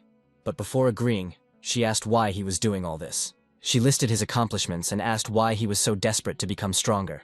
Daoud thought about it, but couldn't tell the truth about the demons that would soon appear in the story. Instead of answering, he asked a counter-question, wondering why there was such favor shown towards him. The girl didn't understand what he meant by this question, so she decided to clarify. Our hero said that he understands that there are questions for him about how he found the entrance to the interdimensional reality, how he knows about spiritual entities, how he defeated Elia and stopped the monsters. He admitted that he knew so much that ordinary students don't even think about, but at the same time, oddly enough, he was still a beginner. Dawood also shared the feeling that the academy has begun to revolve around him recently. Everything from his studies to his daily life is controlled by someone above, as if he is being encouraged to do whatever he wants. He asked the rector directly what she would demand from him in exchange for her favor. Atalanta sternly remarked that she did not approve of such a tone with the rector, but immediately added that he understood everything well. She said thoughtfully that the reason for the special treatment he received might be because he was a cutie. Dodd was already tired of this attitude. He didn't even say anything like that, but she still didn't care. But in the end, when he left the rector, he received the promised item with a spiritual essence. But before that, it was necessary to deal with the current task: the incident in the restaurant where the eraser was supposed to appear. That evening, our hero arrived at the restaurant and found Eleanor waiting for him. As it turned out, it was already about 6 o'clock. Having prepared in advance and taken a place, she looked completely different from how she had at the sorting ceremony, and he was surprised that she had arrived before sunset. The girl admitted that this was her first time going to such a place, and therefore she decided to prepare. She asked if this was also his first time going outside, and he, looking away, confirmed. This is Dawood's first time going out with a girl outside of campus, and at this point it feels more like a date. But Eleanor was only glad. Noticing his embarrassment, she immediately took his hand, and she dragged him along with her, saying that the line was long and they needed to hurry. This is the eyes of Twilight, so it's always packed with people, and it seems like the line never gets shorter. The guy even doubted whether they would even get inside today. The number of people looked so frightening. At the entrance, they asked for number 27. He didn't show up, so they called the next ones. Dodd noticed Talion, a student who turned out to be working there as a waiter. He explained that he works part-time here because his family does not sponsor him. Talion was surprised to see that the student council president was also there, with Dodd, and he asked with curiosity what kind of relationship they had, since they came together. Dawood panicked internally, realizing that this really did feel like a date. Meanwhile, Eleanor took advantage of her presidential right to skip the line. Dodd's gaze fell on the waiter's pendant, and he immediately recognized it as the symbol of the erasers. Talion explained that the founder of the erasers had given it to him, and asked the boy if he knew who they were. Our hero asked him to take off the pendant and tell the other workers to do the same. The waiter, though surprised, agreed, and Dodd realized that the plot had changed slightly after Aaliyah and Eleanor's affection level had increased. Now he should try to influence the affection of the Marquis himself. The chances of him just having dinner and leaving were minimal. History would still change here. When Marquis Riverback appeared in the hall, he politely greeted Lady Tristan and student Dodd, and then he unceremoniously declared that he would steal her boyfriend away from her for a short while for a private conversation. Eleanor didn't like this, who allowed him to do this, but our hero calmed her down. She remained wary, as she had been told that she would be taken to a private room. Eleanor suspected that something was wrong, even despite the promise not to take much time. The Marquis, smiling contentedly, noted that the princess clearly valued the student Dodd. Left alone, Riverback asked with a sly grin if the guy had any idea why he had called him here. Our hero, looking directly at the Marquis, calmly laid out his entire plan. The erasers will commit mass murder in order to soak the earth with blood and gather demonic energy. They will then release monsters and assassins to destroy the knights, which will only increase the chaos and fear. And all this for the sake of awakening the demon dormant inside the lady, Tristan. Dodd added that all the monster attacks were initially the work of the erasers, but he had already reported everything to the rector, and she had taken action. Riverback now understood why the seer had become so attached to this boy. At first glance, harmless, but in fact much more cunning and sinister than anyone. However, he immediately chuckled and stated that his people had already captured the princess, and Dodd certainly did not expect this. Indeed, in the main hall, people approached Eleanor and demanded that she come with them. But in reality, everything was not as simple as expected. Even such a move would not work. Eleanor did not let her guard down at all, even in the still calm atmosphere. So even the people who talked about her safety didn't convince her to go with them. People said they were worried, because the girl's madness had only intensified, according to their information. The girl remembered the imperial law that allowed cultists to be dealt with before they committed a crime. They doubted her and asked if she was even capable of it, to which she replied that she would find out now. Smiling, the man offered her a try, noting that they still needed her alive. He wanted to offer her to surrender, but she had already managed to hit him with her head. No one expected her to act so quickly, so everyone was scared. But she couldn't be killed, because she was a valuable vessel for the demon, without which their plan would fail. Minor wounds were acceptable, so Eleanor was attacked, but she fought off the attacks without any problems. She saw their every step in action, and was clearly stronger than all of her opponents. So much so that she could cope without even using weapons, and with a sword in her hands she was completely invincible. Many people could not cope with one girl, immediately receiving injuries from her, and she continued the attack with a sword, which was fraught with a bad end for the attackers. One of the opponents managed to stop Eleanor's sword, avoiding a blow to the neck, but even this didn't save him, because she was able to break his weapon with her strength. Seeing Eleanor safe and sound, Riverback couldn't believe his eyes. She, wiping her sword, only replied that she was safe, and that all this even refreshed her. The girl noted with annoyance that their date, that is, the social reception, was hopelessly ruined. But it turned out that not everything was over yet, because the Marcus obtained the demonic essence. This really scared our hero. He didn't understand where she came from. Frightened, he shouted for the president to stop Riverback. She only managed to see. It was already too late. With the words "pray," their enemy was already bringing the essence to his mouth. The dark forces immediately burst out. It was visible even from the street. The darkness was breaking through from the building. The building was destroyed. People were buried under rubble. It was just beginning. Dodd somehow managed to avoid serious injuries and crawl out of the rubble on all fours. The Marquis himself did not plan to use this power until he showed it to the Prophet. But the situation forced him to do so, and now, having transformed, he asked if they could cope with this. One who has absorbed demonic essence can use demonic power. Our hero, looking at all this with despair, thought that this world had gone completely crazy. The system has issued a task to defeat the Eraser. Defeat will result in hundreds of human casualties. The Eraser flew up and said that it was time to clean. The guy looked around, and I realized that the problem was not only in him, but also in the demon worshippers. They had been reborn. Although Eleanor had already dealt with them, they came back with renewed vigor, which complicated the situation. The final touch from Mr. Dodd, a piercing blow. Riverback asked if the master could see it. Our hero only watched what was happening with sadness, making decisions about what to do next. The waiter exclaimed in bewilderment what was going on here, and asked where the Marquis of Riverback was, and where so many monsters came from. Dodd explained that these were all his colleagues who had been turned, and if Talion had not removed the pendant, the same fate would have befallen him. The waiter realized in horror that this was all a plot by the Marquis, and the boy confirmed this, adding that from now on he had to listen to him. Talion, having complete confidence in our hero, asked what the plan of action was. Dodd replied that he needed to take care of some things to protect the civilians and stop the Marquis. Armand admired his master's strategic skills, and readily accepted the order to kill the enemies. Eleanor asked the guy if he knew where the Marquis was going. Daoud thoughtfully replied that there was one thought, because the goal of all demon worshippers was the same: to sow despair and chaos. To bring his sacred land, Pandemonium, into this world, there was only one place he could go. Even if Riverback can't break through all the defenses, he can at least make a contribution. The Eraser began to create a magic ball with great destructive power, but just at that moment, our hero had already caught up with the Marquis and ordered him not to move. He was immediately surprised how Daoud could find out so quickly where he was going. The guy replied that everything was too obvious, because having received the power of a demon, Riverback would hardly pass by the place where evil was sealed. Dodd arrived with Eleanor, which initially pleased the enemy. He chuckled that Dodd had spared him the trouble of searching for the princess, and declared that he would simply kill him and take her. But the guy reassured Eleanor, saying that no matter what happened, they would survive the night. How difficult it was for her to accept his trust, and now she is obliged to justify it. With a cry of determination, she charged into battle, using the full might of the Tristan family. She distracted this huge opponent, and even the Marquis himself was surprised. Eleanor, as always, was good in battle, and knocked her opponent down with one blow. The guy, in turn, helped her, and also took attention to himself in order to distract her. It worked. The Eraser kept attacking Dodd, thereby wasting time. After all, the guy easily managed to avoid all of his attacks, as if he knew where he was going to fly. The Eraser did not expect such a well-coordinated fight. She only exclaimed how this was possible. When Eleanor delivered her next blow, which the Eraser was unable to dodge. Although the guy was tired, he still distracted the enemy and avoided getting hit. He was good at running. This was demonstrated in more than one of our hero's battles. The Marquis shouted defiantly at the boy to stop running and fight. This clearly irritated him a lot. He couldn't concentrate and win at least somewhere.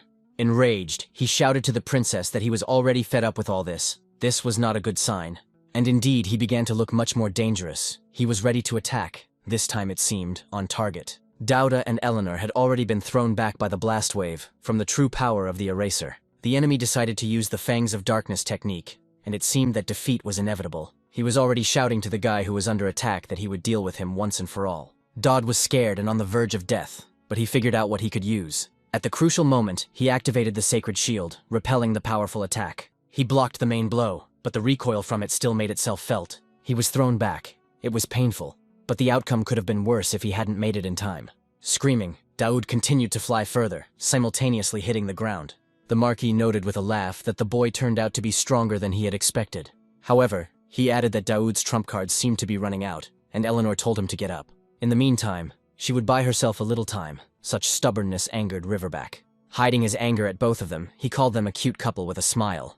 And Tristan thought that she had only been receiving so far, so it was time to give. The guy's source of power was activated. Health restoration began, and his stamina increased. Eleanor was ready to go into battle and said that she would believe in him until the very end. The Marquis asked how long they would continue to deliberate at such a decisive moment. But the girl didn't care about the remark, and decided to ask him a question. She and Daoud looked good together that evening. It seemed that this was the only thing that worried her. He replied that it was disgusting, so if they survived this, maybe it was worth starting their own family. The answer, although pleasing, did not change the fact that they were currently in a fight, and the force of the princess's jerk even left a destroyed hole in the place where she had been. She was in the air next to the eraser in an instant, her eyes turning black. She immediately struck him on the head, and the Marquise's blood gushed from this attack. Afterwards, the blows spread to every part of the body that she could reach. But she didn't get tired. Now she applied the Tramontana Maxima technique. The eraser didn't expect this. The light from this blow illuminated everything around with fire. The Marquis was thrown back to the ground. This crushing blow wounded him more than before. But that wasn't the end. Eleanor was already flying right behind him, ready to attack again. Bleeding, Eraser noticed that Dodd had also already managed to escape from the scene. He started looking around to see where the guy was, but Tristan knew she wouldn't let him do that. Riverback looked for him, tried to figure out where he was, but fortunately, he was unsuccessful. Meanwhile, Connard, Percy, and Elia had already managed to figure out what was happening in the city. The teachers arrived in time and helped deal with the remaining monsters. Everyone agreed that if it had not been for Daoud's warning, everything could have turned into a disaster. Conrad said thoughtfully that such accidents are not just coincidences. Dodd, writhing in pain, hoped only that Eleanor could hold out a little longer. And at that very moment, he saw a girl flying head over heels past him. Riverback, looking at the defeated Eleanor, coldly remarked that it was disgusting. But this was by no means an exaggeration, and he turned his gaze to the guy, asking if he still had any trump cards left. Because if not, he will die right now, since his body has already been pierced. Tristan, seeing this picture, realized that she could lose Dodd right now.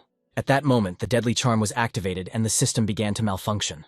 Eleanor took on a completely different appearance, black eyes and legs. It was a demon. Our hero didn't expect such a turn of events, so he looked at it in complete shock. Time seemed to stand still. Dodd was going over the memories in his head to understand how this had happened. Riverback's transformation into a demon was completely unexpected right now. Eleanor's face is full of horror, but clearly shows that she knows something more. The guy realized again where he was and what situation he was in.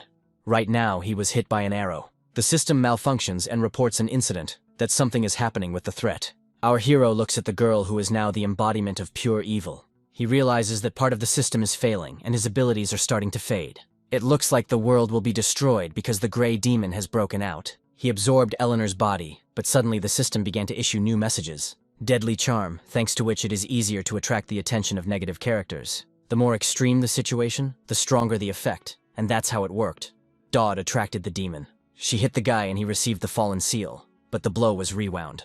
Now our hero was worried about one thing. Why was the most powerful creature in this world smiling so suspiciously? Everything that was happening was crazy. Dodd wanted to figure it out, but he didn't know how yet. So now he has decided to use copying. It is unknown what will happen next. Everything worked out. The skill copying was successfully activated, and it was a good decision. Eleanor's demon continued to look at the guy with a wide smile. And at that moment he felt a powerful pressure, as if his brain was about to explode. The girl is connected to this demon, so she urgently needed to learn one important skill. After all, it will be useful both now and later, thought Dodd, while the demon became even more cheerful. She flew higher, obviously thinking of something, and began to speak, not entirely clearly. One could only hear a few words, that very soon something was about to happen. With a kind, but at the same time scary smile, she said that she really wanted something. But she didn't finish. A scream was heard. It was apparently the Marquis who had come to his senses. He was determined to continue the fight, and was confident that he would grind Eleanor into dust. He put all his strength into his blow and directed it to the right place. It happened in a split second, but it was not successful. Seeing this, Riverback only asked where he had gone, but the guy's silhouette was already behind him. The Marquis turned around and only managed to see Daoud's eyes, which were glowing red. But it was already too late to do anything. A crushing blow had already fallen upon him. He saw a guy who had gained incredible strength and exclaimed what was happening. How could he have become strong so quickly? But it didn't matter. Dodd was already there. A life-threatening threat was detected, and desperate survival was activated. And also the new skill King Pandemonium. Here the guy was clearly at an advantage in strength. After all, he gained an absolute advantage over demonic-type enemies for 5 minutes. Riverback just couldn't believe it. How could a mere man do such a thing? But Daoud didn't care about the questions. He was already rushing to attack while there was still time. The Marquise, frightened, began to shout that the guy was a good man. Why this fight? He promised not to say bad words about Daoud anymore. But it didn't help. The fist had already hit his head. Our hero was not going to listen to anything. He was determined only to win. While the advantage was in effect, the attack could indeed put the opponent down almost immediately. After the first blow, he immediately said that there would be a continuation. There would be a second round. After these words, the demon rushed into battle with fury. But Daoud was ready for this. Unlike the Marquis, he said that the Prophet had not mentioned such a thing, which explained his shock. The round ended badly for the demon. He lay broken by the blow, barely breathing. Covered in blood, he saw that the guy was still standing on his feet, perfectly fine, and just as furious. He rose up, simply not understanding how Daoud, who should have fallen first. I got an enhanced version of his power, and was able to defeat him, so that now he was not only bleeding, but also coughing up blood. The Marquis had been exhausting himself for years for this power, and some worthless man had it for no apparent reason. This discovery infuriated him to the depths of his soul, and he could not hide his rage. The demon was furious. His anger was reaching its peak, and he was ready to destroy everything around him. The release of demonic essence energy could greatly enhance our hero's strength, and he activated the blessing of the fluid soul. A black mist began to emanate from Riverback's body, heralding an increase in demonic power. Having applied the maximum of their strength, both clashed in a duel, confident of their victory. The guy looked very confident. He wasn't afraid of anything. He was sure of his abilities. A powerful glow of 2 energies, blue and red, formed around the battle site. The tension was growing, but the fight still did not allow one to determine the future winner. With a deafening roar, the demon prepared for the decisive attack, ready to grind the enemy into dust. Without holding back, he called the guy a vile scarecrow and said that he was going to die now. Suddenly, Daoud activated a divine spell, which helped stop the blow. The Marquis only exclaimed in shock at how he could even use them. At this moment, our hero took advantage of the situation and delivered his unexpected blow. The enemy was thrown back after this, and blood began to spurt from his head. Daoud began to look terrifying, with his inexplicably great strength. Even on the demon's face, one could now see horror at the impossibility of dealing with the guy. He saw our hero in front of him, who was again flying at him with fury. All that was visible in his eyes was anger and determination to finish off Riverback. The guy's skill timed out, and the system dryly notified him of this. Daoud looked back. He and the demon were on the catapult. He said with relief that it was good that he did not return her. Then he pressed a button that started the mechanism, throwing them up. The Marquis, no longer in control of himself, screamed into the air that he would tear him to pieces. Suddenly he noticed a cannon, which was now pointed straight at him. Daoud only chuckled coldly, saying that these would be the demon's last words. After that, he immediately fired, hitting the target, thereby ending the fight. The demon realized with horror that the guy had foreseen everything, although he did not understand how. This boy turned out to be much more cunning and smarter than Riverback thought. The system solemnly announced the completion of the main task and issued rewards. Daoud received a demonic essence, a heroic fragment, and 5,000 points, which was incredibly generous. He wondered if it was all because of the increased complexity, since usually the choice was between 2 options. Atalanta approached him and reassured him that the student council president was safe, but she demanded to know what happened here and what he knew about the Grey Demon. The girl demanded to be told everything in order, especially about the Grey Demon, to which Daoud tried to clarify what exactly she meant, but she knew everything, and simply asked him to tell her the details. Atalanta asked the guy directly if he had gotten involved with a demon, although she apparently already knew this. Meanwhile, Eleanor was in the hospital, and almost everything was ready for the blood transfusion. The pulse weakened, falling below 50 beats per minute, and this was dangerous. At this time, Atalanta explained to the guy that one of the powers of the Grey Demon is erosion. Its manifestation is especially noticeable in the area where they were found. The Inquisition and the Holy Empire will not leave it alone. She said Daoud got into big trouble when she asked if he understood the consequences when he used force. He replied that he had long ago realized that he was not destined to be a simple secondary character, especially now that his connection with the demon has been finally established. But he also admitted that he was just lucky. The Grey Demon uses the student council president's body as a vessel, just as the girl suspected. Atalanta thanked our hero for fighting for the academy and protecting Eleanor, and she allowed him to rest for now. Then she asked him to listen to her carefully, emphasizing that this was strictly confidential. The girl explained that after the last heroic battle, the demon fragments were scattered. If at least one of them manifests in this world, then the process has already begun. She clarified that she was talking about other demonic vessels that pose a huge danger. In the original, demonic vessels always brought disasters, and the Crimson Demon Vessel, for example, caused the Crimson Night. This disaster took the lives of Aaliyah's entire family, and now these fragments and vessels are assigned randomly. And just as randomly, they are activated in the game. Only the settings of Elia and Eleanor remain unchanged. The Holy Empire's intelligence network was a serious threat. They had already conducted a count of possible vessel variants, and Eleanor was on that list. Daoud was impressed and noticed that the candidates had already been identified and gathered in one place. But it also seemed presumptuous to him to gather all these guys in one place. The rector continued, telling of true love, which had already destroyed a demonic fragment when the vessel fell in love with a human. Love has the power to eradicate the seed of destruction, and this was a classic cliché. The girl hinted that the gray demon had taken a liking to the guy, but he panicked and exclaimed that this was not the case and tried to deny the obvious. The rector calmly said that she saw everything, albeit from afar, and the demon healed his wounds and cooed tenderly to him. Atalanta insisted that the demon was suspiciously affectionate with the guy, and she was already convinced of his diligence, deep knowledge and prudence. So she sincerely asked him for one thing. Approaching him, she voiced that she wanted him to seduce the demonesses. She added that there was no need to worry, since all the candidates she knew were girls. Dodd was shocked by these words. He could not believe that such a serious person was asking him about this. But she said that she would create all the conditions for the flirting to go smoothly, which was not at all reassuring. He understood who all these candidates were, and he was not at all happy about this circumstance. But the rector was sure that this was an opportunity sent to him from above, and even the gray demon was enchanted by it, so there would be no problems with the rest. She insisted that he use any means necessary to seduce them and destroy the demonic fragments. And then the world will be saved. The guy asked in shock if she was talking about true love, so he will play with the feelings of several ladies at once. The girl simply said that things aren't easy for anyone right now. Demonic vessels are already difficult people, and demon worshippers are constantly stalking them. Daoud, in despair, thought that he wanted to quit the game and asked what would happen if he failed to seduce them. The rector reminded that she had already explained this. The world would end, humanity would be destroyed, and the reign of demons would begin. After some time, Eleanor woke up in her room, illuminated by the bright sun. She rose up, weakened, but the first question was whether they had won.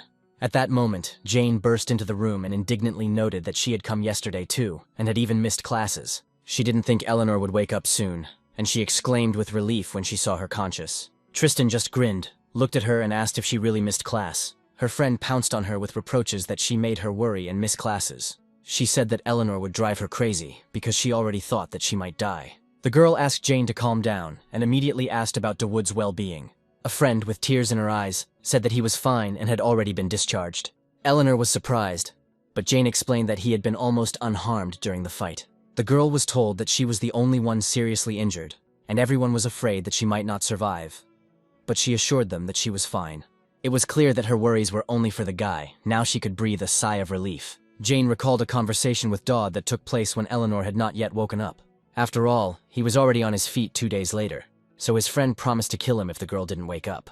The guy assured Jane that Eleanor was not one to give up easily, and guaranteed that she would be back to normal in a couple of days. His friend asked him doubtfully how he could guarantee this, and our hero answered with confidence that he himself was alive. He explained that if someone like her would risk her life to protect someone like him, then Tristan could afford it. Jane advised Eleanor to forget about Daoud for now, and asked if she had enough strength to hold a pen.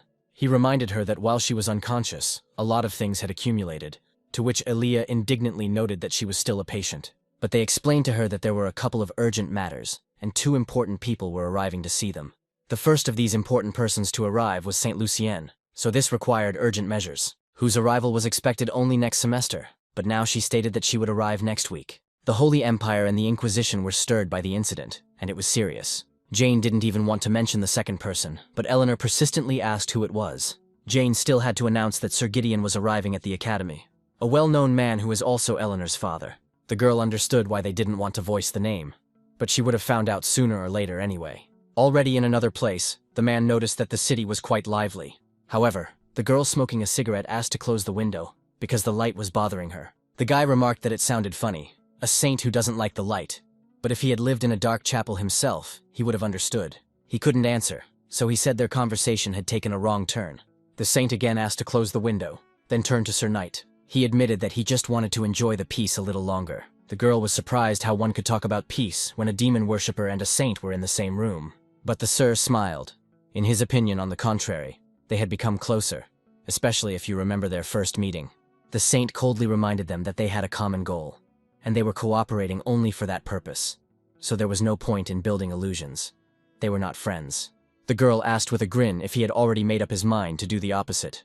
Apparently, her guess was correct, because he replied that it really did seem that way to him. He began to wonder if it was the people who held her on a leash or fate that held his life in its fist. In his opinion, there was absolutely no difference between the two things. But the saint was indifferent to his guesses. She told Valcardus to think as he wanted.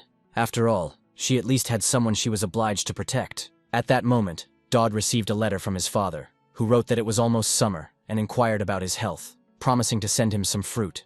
He mentioned that the day of the parental visit was coming soon, but because of the harvest, he would not be able to come and would send Herman. The father asked them not to be shy and to contact Herman if they needed anything, and assured them that everything was calm. He advised staying somewhere in the middle, noting that he was a smart guy and he didn't need to worry. In the end, he asked the guy not to create problems and to quietly study for himself. In a postscript, he added that if he suddenly had a girlfriend, he should definitely bring her along on vacation. After all, Dad hoped to see his grandchildren's faces one day, which he wrote about in the letter. He hoped that Dawood understood everything and signed in the end, "Your loving father, Campbell." The boy breathed a sigh of relief, glad that his parents wouldn't come. That would be very inconvenient. He asked the short man if it was Herman, the butler's assistant or something like that. Herman cheerfully confirmed that everything was correct, young master, and asked to speak more slowly if there were any instructions. Herman calmly handed Dodd the grapes from his lord, and Dodd noted with pleasure that the berries were seedless. The guys are making fun of the guy for bringing servants to the academy and pretending to be an idle aristocrat. Dodd, understanding the hint, suggested that Herman behave as if they were friends. Our hero focused on more important things, remembering the rector's shocking revelation. The thought that the world could only be saved in this way lay heavily on his shoulders. The system issued the main quest for the second chapter of The Boy King of the Abandoned Kingdom, but the date of the event was unknown. The main problem was the boss fight in the second chapter, and it was necessary to think through a strategy. He hadn't even met Gideon in the original playthrough and had no idea what to do. Remembering the canon, Dodd knew that at the time of the main story, Gideon was lying quietly and peacefully in a coffin and had no particular connection with his daughter. But a father is a father, and his appearance now changed everything radically. It was necessary to understand how to act here. According to canon, the trigger for the awakening of the Grey Demon was Gideon's death, but it appeared during the battle with the first boss. The guy was confused in this chaos and didn't know what to do in such a situation. Dodd thought gloomily that if Gideon was alive, then the scenario he knew had gone to hell. He was determined to meet Eleanor's father, even though he knew he should have avoided him. If a meeting is inevitable, you need to get the most out of it. Otherwise, you won't be able to cope with the boss of the second chapter. At that moment, Talion appeared, and Dodd asked what he was doing with his servant. The guy was bullying him, so Dodd said he would confiscate his sword for a day or two, which shocked Talion. But he was delighted, considering it a great honor, and readily gave up the sword. Eleanor asked Dodd ironically why he, who had become a theologian, had come to her for fencing lessons. The boy explained that after the incident with the demon, he realized that holy power alone was not enough in close combat, and he wanted to learn the basics of fencing from the Tristan clan. Thanks to her deadly charm, Eleanor could not refuse him, and she noticed with surprise that for the first time she liked his words. Since he was asking for the sake of self-improvement, she would help, and Dodd decided to use this chance to copy her fighting style as much as possible. Elia, who was watching them, noticed that it was an unusual sight to see the busy president on the training grounds for a private lesson. She was surprised, because Eleanor specializes in one-handed weapons, and Dodd uses two-handed ones. Eleanor waved it off, saying that the type of sword didn't matter, but the teacher did. Elia said that this is why it would be better if she were to teach him. It was in vain. She really angered the student council president with her suggestive remark. The girl, feigning embarrassment, remarked that she could hardly outsmart the president, but she knew the fencing weaknesses of the Tristan family very well. Eleanor readily accepted, offering to show him these weaknesses, but on the condition that there would be no self-harm. The students watching this whispered with admiration, wondering if this was really the duel. Elia asked slyly if Eleanor would use the power of the Tristan family. The student council president said she wouldn't unless she was forced to do so. Dodd, who was watching from the side, indignantly exclaimed that he had come here to study, not to fight, but there was no stopping them. The fight began. Elia was already in the air, shouting, "Oh well, ready to attack." Eleanor looked calm. She just looked at the girl flying towards her. The attacker asked what she was doing wrong, to which she replied that her movements were too sweeping. However, it seemed that Elia was doing everything right, because the sword was already at her neck. The look was determined, because she managed to attack before Eleanor even moved. But it was not to be. The sword was parried with some incredible ease and calm. Now the fight had really begun, and Elia was surprised at how quickly she was able to fight back. At the same time, the speed did not diminish the power of Eleanor's blows. This is amazing. Apparently Tristan really had something to be proud of. Now the girl only had time to defend herself. Aaliyah couldn't understand what she was doing. She didn't want to lose to this devil. After this thought, she was finally able to pull herself together and also deliver a worthy blow. After all, Eleanor belongs to a family in whose veins flows the blood of demons, and it does not matter how noble it is. One day she may lose control and submit to the devil, even if she doesn't want to. Aaliyah had this conviction because she had already seen horrors in childhood, so she was sure that everything was like this. The memories only gave her strength and fury, and she began to fight as if it were a fight for life. The sword was enveloped in fire, the speed was high, now both girls were almost equal. Aaliyah used her guardian strike technique, which forced Eleanor to defend herself. Dodd was completely bewildered. Tristan had a hard time resisting in this fight. After all, emotions had already come into play, and this made the fight overly serious, which was not planned. So she also used more force, because behind her there was also Daoud, who could get caught in the crossfire. But Herman got caught under it. Elia immediately noticed this and began to apologize to him. And our hero was just wondering if this was even a human reaction speed, even stronger than before. Perhaps she had already started the process of merging with the demon, the guy suspected. Eleanor turned to Alia with the reproach that her fencing was up to par, but a candidate for heroism required more than just swinging a sword. Injuring allies is unacceptable, and this is a serious disadvantage for a future hero. The girl agreed and apologized for what happened, and then noticed that Daoud had disappeared. Judging by Eleanor's condition, it was no longer possible to sit idly by and action was needed. If you shirk, nothing good will come of it, and the guy had to work like crazy. Dodd understood that one could not limit oneself to fencing alone, because holy power was also important for survival. This means that it is necessary to develop not only physical fitness, but also holy powers, and for this the right approach was needed. He came to Yuria and asked how she was doing, noticing that she looked cheerful. But the girl was not happy about his visit, so upon seeing him she immediately decided to attack. Yuria Greyhauncher, the saint's younger sister, Dodd decided that it was now her turn to help him. We are transported into the girl's memories. Someone asked her if she really hoped that she would be saved, that someone would become her friend. The man's tone made it clear that he considered these hopes futile. He believed that it was all in vain and would only hurt her more in the end. She needed to understand that. And the sooner she understands this, the better. Because hope is the beginning of despair. They told her that it was time to come to terms with this situation. They convinced her that everything was exactly like this. Citing Yuri as an example, she says that their fate is the same. It's like there will be no silver lining for her in this life because of who she is. Such words, of course, influence the girl's behavior and thoughts. After all, she is just a victim of a curse. She is destined to remain alone for the rest of her life. Yuri was convinced that this was the only way for her to protect the others. Not just a way, but the only option and even a duty to people. She woke up from a nightmare of memories, all worried and lost. Every time she woke up, she saw that she was truly completely alone, locked away from herself. Now she went out for a walk and picked apples for food. Everything was calm, until Daoud appeared, interrupting her meal in peace, and also frightening her. That's why the first thing she did was attack him, throwing her sword on a chain at the guy. But he knew she wasn't the friendly type, so he was prepared to defend himself. This time he was able to easily block her sword. It didn't even hit him at all. Yuria asked why he went into the kill zone. He knew it was dangerous. But since he has already gone for it, let him be willing to accept the next attack. Our hero was indeed prepared, so he was able to dodge the sword this time too. Although the girl continued to fight, she still wanted him to just leave, because he could get hurt. But the guy came for his goal, and had no intention of retreating, so he continued to hold the defense. It wasn't all that easy, but this time he was more prepared. He kept a close eye on the sword to avoid getting hit, but over time it became more difficult. He fell down, and exhaling heavily, said that judging by the way Yuria was swinging her sword deftly, she was fine. The girl was really cheerful and didn't even look tired from her fight, but the guy's words stopped her.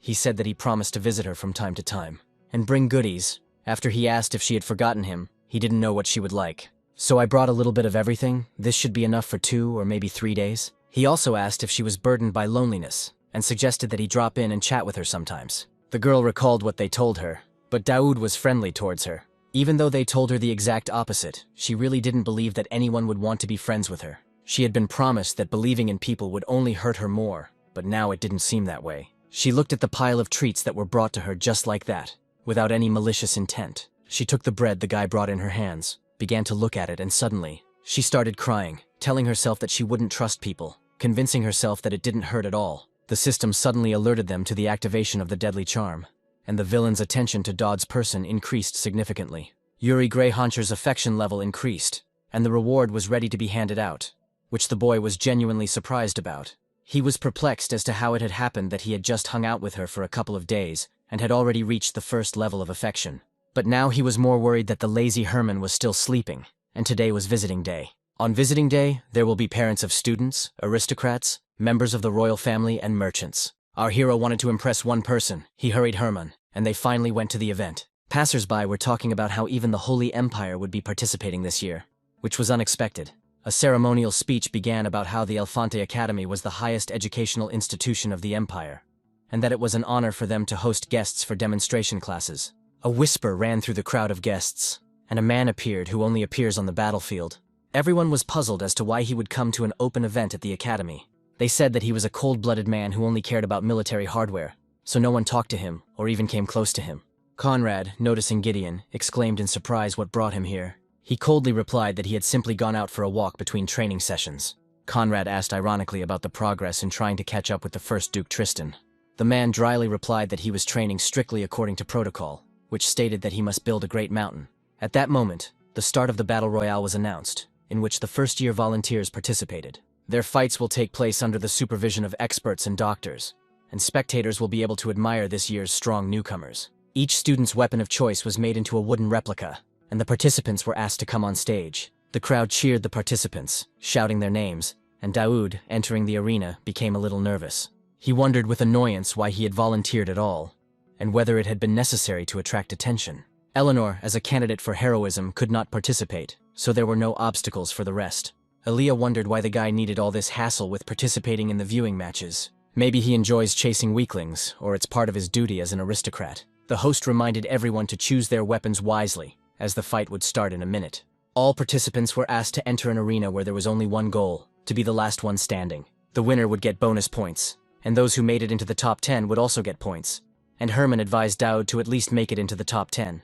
Elia understood that she believed in him, but if something happened, she would immediately come to the rescue. The participants were told to bow to each other and prepare for the fight, as it was already beginning. Eleanor, like her father, watched this scene from the sidelines and were in anticipation. Everything was ready, so the tournament began, and the newcomers were really strong. Everyone started to give it their all and show their best side. Some used magic, while others fought with swords, demonstrating their fencing techniques. But there were also those who coped without weapons. They fought with bare hands. Talion, who happened to be nearby, declared that there would be no concessions, and Daud did not understand why he was only hitting him. But still, our hero could easily resist these attacks, because he already had pumped-up skills. He even told Talion with a smile and mockery that this is how to parry. The guy finally caught Gideon's attention by showing off his newly learned techniques. Suddenly the system issued an alert that a threat had been detected, and it was clearly someone strong. The girl flying towards them asked what they were doing there anyway, because it looked like they were having fun. Her first blow knocked down 2 guys at once, although Daud of course got hit harder. He saw that this girl was Lilu, and was surprised while she asked them to come over. Lilu Garuda, she is also the second daughter of the great leader of the tribal associations. What's even stranger is that she's a character who was only supposed to appear in Chapter 5. While Daud was determined and covered Talion, he only screamed. Nobody expected the girl to appear. They didn't even know who she was, so they were scared. At this time, she threw off her cloak and said that she would come herself. She was a sadist who enjoyed beating people. Daud realized that he was facing an opponent more terrifying than Eleanor, with a body painting technique widely used in tribal associations. Even with desperate survival techniques, victory cannot be guaranteed. Talion, trembling with fear but determined, vowed to protect Mr. Daud and raise him to the top. The guy advised him to just get out of here and quickly. But he had already rushed into battle, challenging the girl to himself. The rising star defiantly asked if she could handle him. The girl asked again about the star with a dangerous smile and asked if it was okay to let loose. Our hero activated the swordsman's focus skill, increasing reaction speed and accuracy. And the girl only wished for Talion to endure and not die after her blow. And these words were not just for nothing, because her very first blow threw the guy back. Meanwhile, Daoud was trying to somehow contain this shockwave. After all, her strength blew away even people who were not involved in their fight. Such was the girl's power. Talion didn't expect to be knocked down so quickly. It was painful. While the guy was thinking about the fact that he had parried accurately, it still didn't provide complete protection. Observers noted with admiration that the newcomer was impressive, as he was the only one left. The girl looked at him in surprise and realized that he was also holding back, just like her, and was not at all a simple newbie. She exclaimed in admiration that he had indeed withstood her attack, and warned that she would now strike with full force. Daud was wondering if he could, with his current stats, defeat this freak if she hit him with full force. The answer was obvious. There was no way to cope with this. It was absurd even in a nightmare. Our hero could barely withstand the beginning of her attacks. She was simply elusive. He was determined that now was not the time, and that this fight was not worth the risk. Lilu called out to him in surprise when he retreated and asked if he was giving up. Daoud calmly confirmed that he wanted to retreat, causing the crowd to boo him for losing his aristocratic honor. The guy mentally snapped at the audience, suggesting that they try to go up against such an opponent themselves. The presenter announced that the winner had been determined, but noted that there were still participants remaining and suggested continuing. Lilu was incredibly angry, because she just thought that the fun had begun. She screamed that the damned imperial rats were no good for anything. The system had sown the seed of explosive attachment, and Daoud breathed a sigh of relief, glad that he had escaped in time. But his joy did not last long, because someone suddenly put a bag over his head. He was dragged into the room and saw what kind of man was standing in front of him. Daoud panicked internally because he was not mentally prepared. Gideon was standing in front of him. The man asked without preamble what his relationship was like with his daughter. The guy hesitated, but replied that she helps him with his studies, and they are friends. Gideon narrowed his eyes and asked incredulously if he had learned to fence like that from her. He replied that he had not, and then Eleanor's father asked where he had learned to do this. Daoud mentally ordered himself to breathe calmly, because that was what he had planned. He understood that he couldn't show that he was nervous, because this man was like a living blade, and if he showed any weakness, all his plans would fall apart. The boy replied with dignity that the Duke knew this man, the elusive Sword Emperor. Even in their wilderness he had managed to visit, Daoud hoped that he would simply believe him. Gideon asked doubtfully if he was claiming that his teacher had taught the boy. He called it a blatant lie, but our hero continued to stick to his guns, remembering that the best way to hide a tree was to hide it in the forest. He added that the teacher even gave him a personal assignment, and it was a small lie to cover up a much larger deception. The boy took a deep breath and asked to be allowed to teach Gideon fencing. The man was taken aback, asking again if he wanted to teach him fencing, and if he claimed that his teacher had entrusted this to him.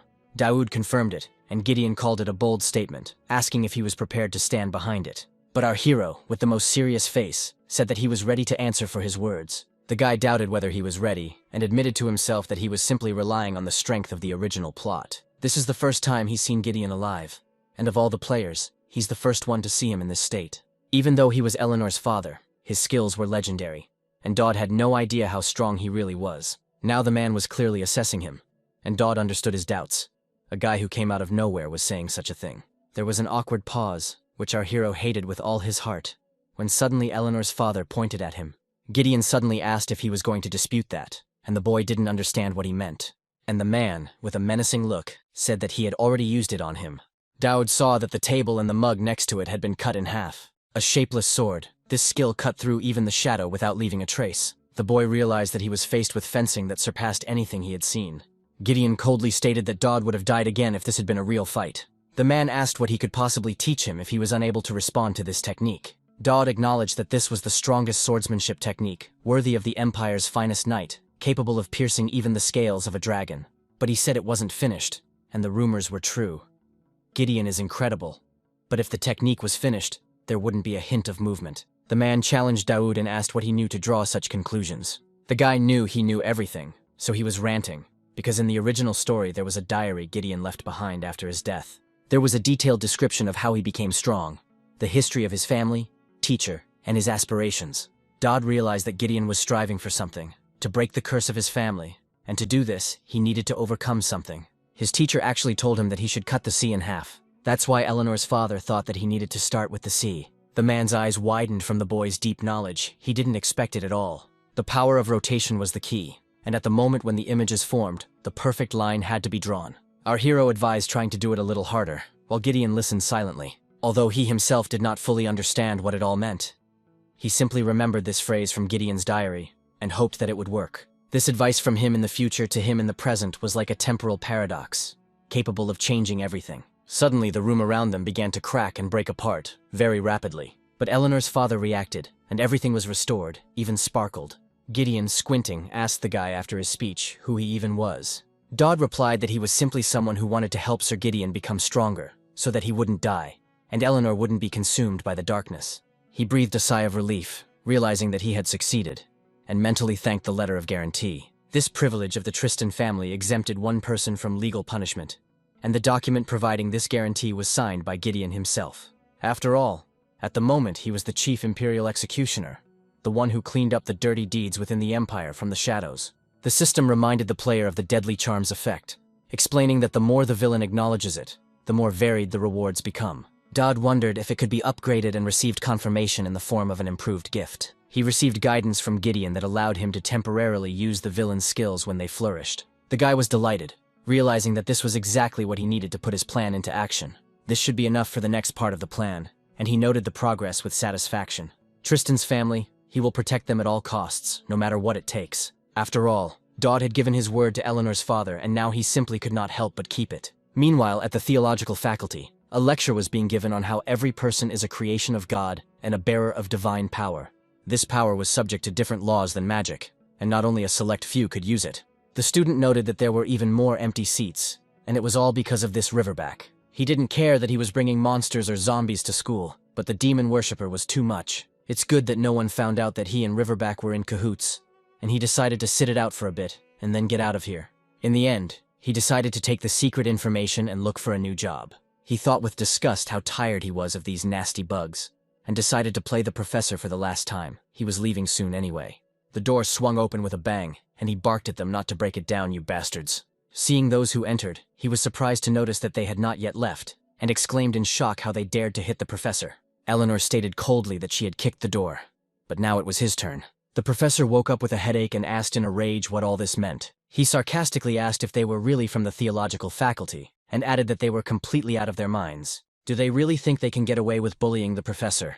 Daud calmly retorted that they were not making fun of him, he was simply under arrest. The man, in shock, asked on what grounds and what he had done in general, to which they replied that he was a spy, and they had already reported to the dean that he had facilitated the escape of the monsters. A professor who puts his students in danger is clearly more than just a teacher. The conclusion is obvious. He didn't come here to teach at all, and besides, they discovered his correspondence with the Marquis of Riverbeck. The professor indignantly exclaimed, why on earth should he get involved with this civilian demon worshipper? And that he simply responded out of politeness. Daud ordered him to be silent and speak to the point, as there was little time left. He demanded to know the names of the other spies in the academy, to which the professor boldly replied that he should ask his mother. This phrase was immediately followed by a punch in the face from Eleanor. Afterwards, she asked him with a threatening voice if he was now ready to talk, and they began the interrogation. The professor broke down and started naming Beprimor from security, Annie from the cafeteria. They decided to treat him because after the beating his pronunciation was a little slurred. He exclaimed in shock at what Daud was doing when he used divine powers on him. After all, the professor himself said that they have many useful applications, and he uses them wherever possible. The professor didn't seem like the type to give up after a couple of names, so Eleanor suggested checking his desk to see if anything would pop up. The teacher, in a panic, shouted at them to do anything but that. A search of the desk yielded results, and the boy asked with interest what it was, having discovered documents incompatible with the position of a priest. The professor, in a rage, ordered him to hand over the documents quickly and started to attack him, but Eleanor managed to react. So the man was already bleeding again. He shouldn't have decided to contact them. He was thrown into the wall with such force that there was a loud crash and the wall was broken. Atalanta, in her room, hearing this, even thought it was an earthquake. Daud, having finished with the professor, asked if this was all he had, to which he received an affirmative answer. It seems we can now hand him over to the Academy's knights and be done with it. But the guy asked for a minute, noting that he was still a newbie, and could he practice a little in using divine powers on a prisoner. The professor thought with disgust that now it was clear why he was so disgusted by this bastard even then, even when he met a guy who looked like Daud with Riverback next to him.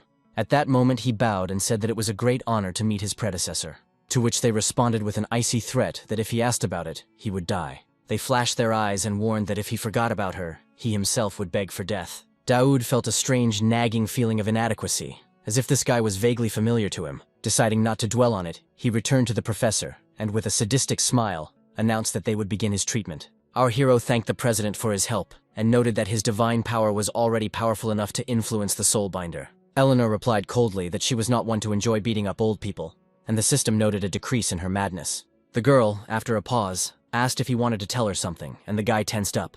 Eleanor stated directly that he had seen her father, and asked why he had sought a meeting with him. This caught our hero by surprise. His face changed and he thought about what he could answer. The only thing he could do, now stuttering, was stupidly repeat the word why.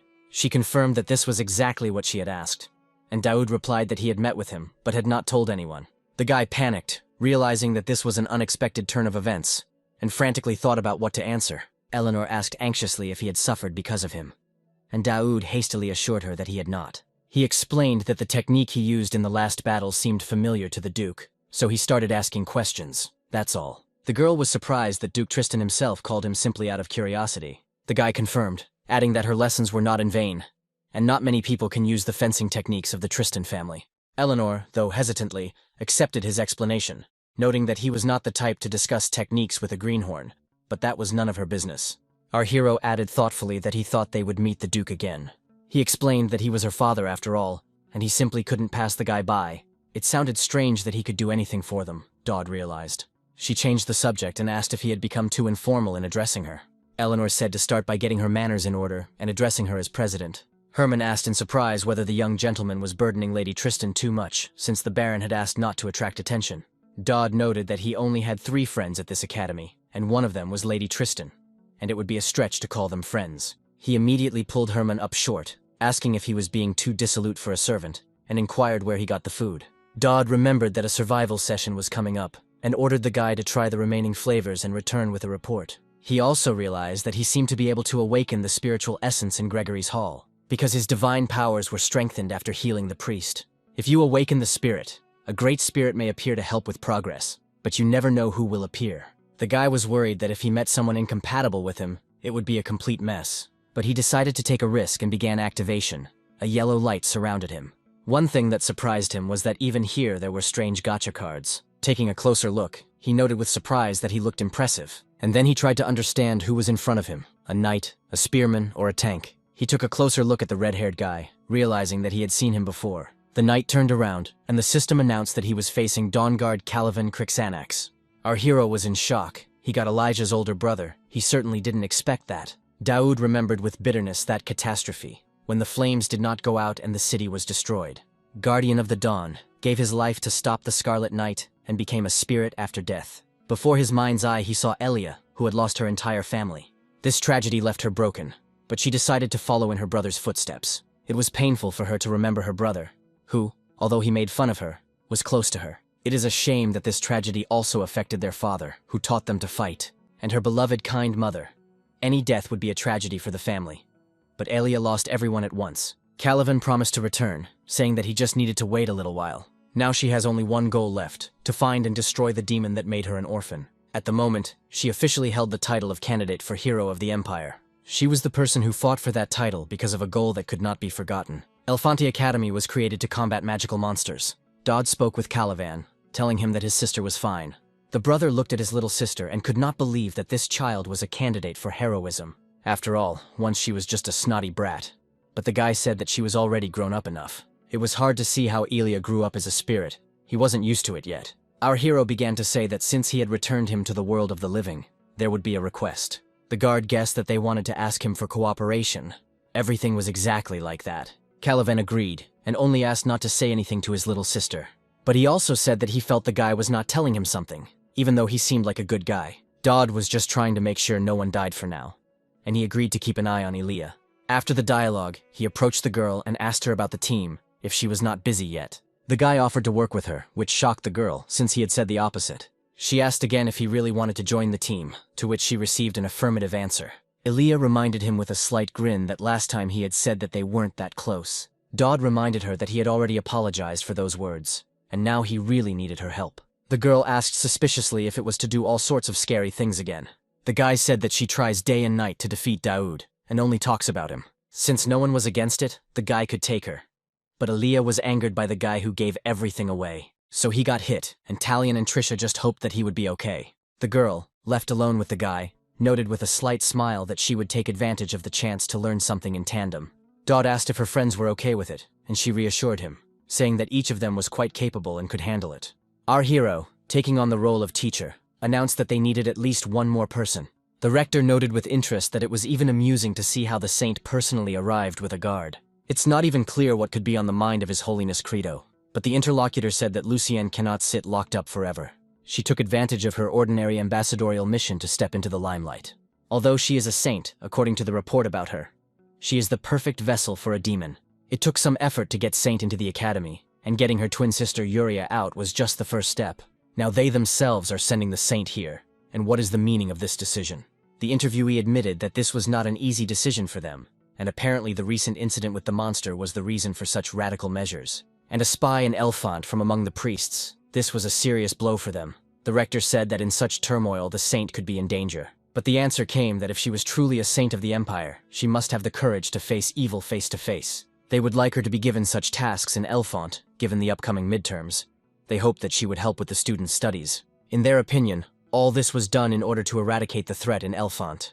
Atalanta was taken aback by such words, and noted with irony that it was impudent on their part. But Mr. Credo, apparently deciding that this was not a reproach but a joke, simply laughed. The girl asked that they not participate in this, but she was told that if the saint so desired, this would change everything.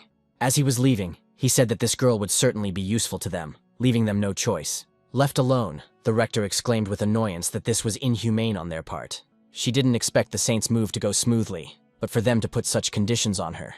Making her a pawn of the empire was an incorrect and cruel condition on their part. It was too much to sacrifice others for her own goals, but she herself was no better. Yuria, as usual, sat alone under the waterfall, minding her own business. She waited for Daoud, wondering why he wasn't coming, since he usually showed up around this time. Last time he said that he was already defending himself much better, and promised to come today too. He even asked her if he should bring her steak or donuts, but in the end, he didn't show up. She didn't even need to bring anything, she just wanted him to be with her. Suddenly she realized that she had gotten used to these meetings and she missed them. She became attached to the guy, but the words that she was cursed and disgusting to everyone still sat in her head. Yuria herself accepted this when she fled with the sword. And such is the terrible fate of killing everyone who comes close. This was the damned life she had chosen, they assured her all the time. Her mind is clouded by delusions, but reality does not change, and she is destined to be alone. This was all she had ever heard, and now it hit her with a sharp realization. When a girl is left alone in an empty forest, like now, who is she waiting for and who can come to her? Even if you scream or call for help, nothing will change, said the inner voice, causing tears. Suddenly Daud's voice was heard.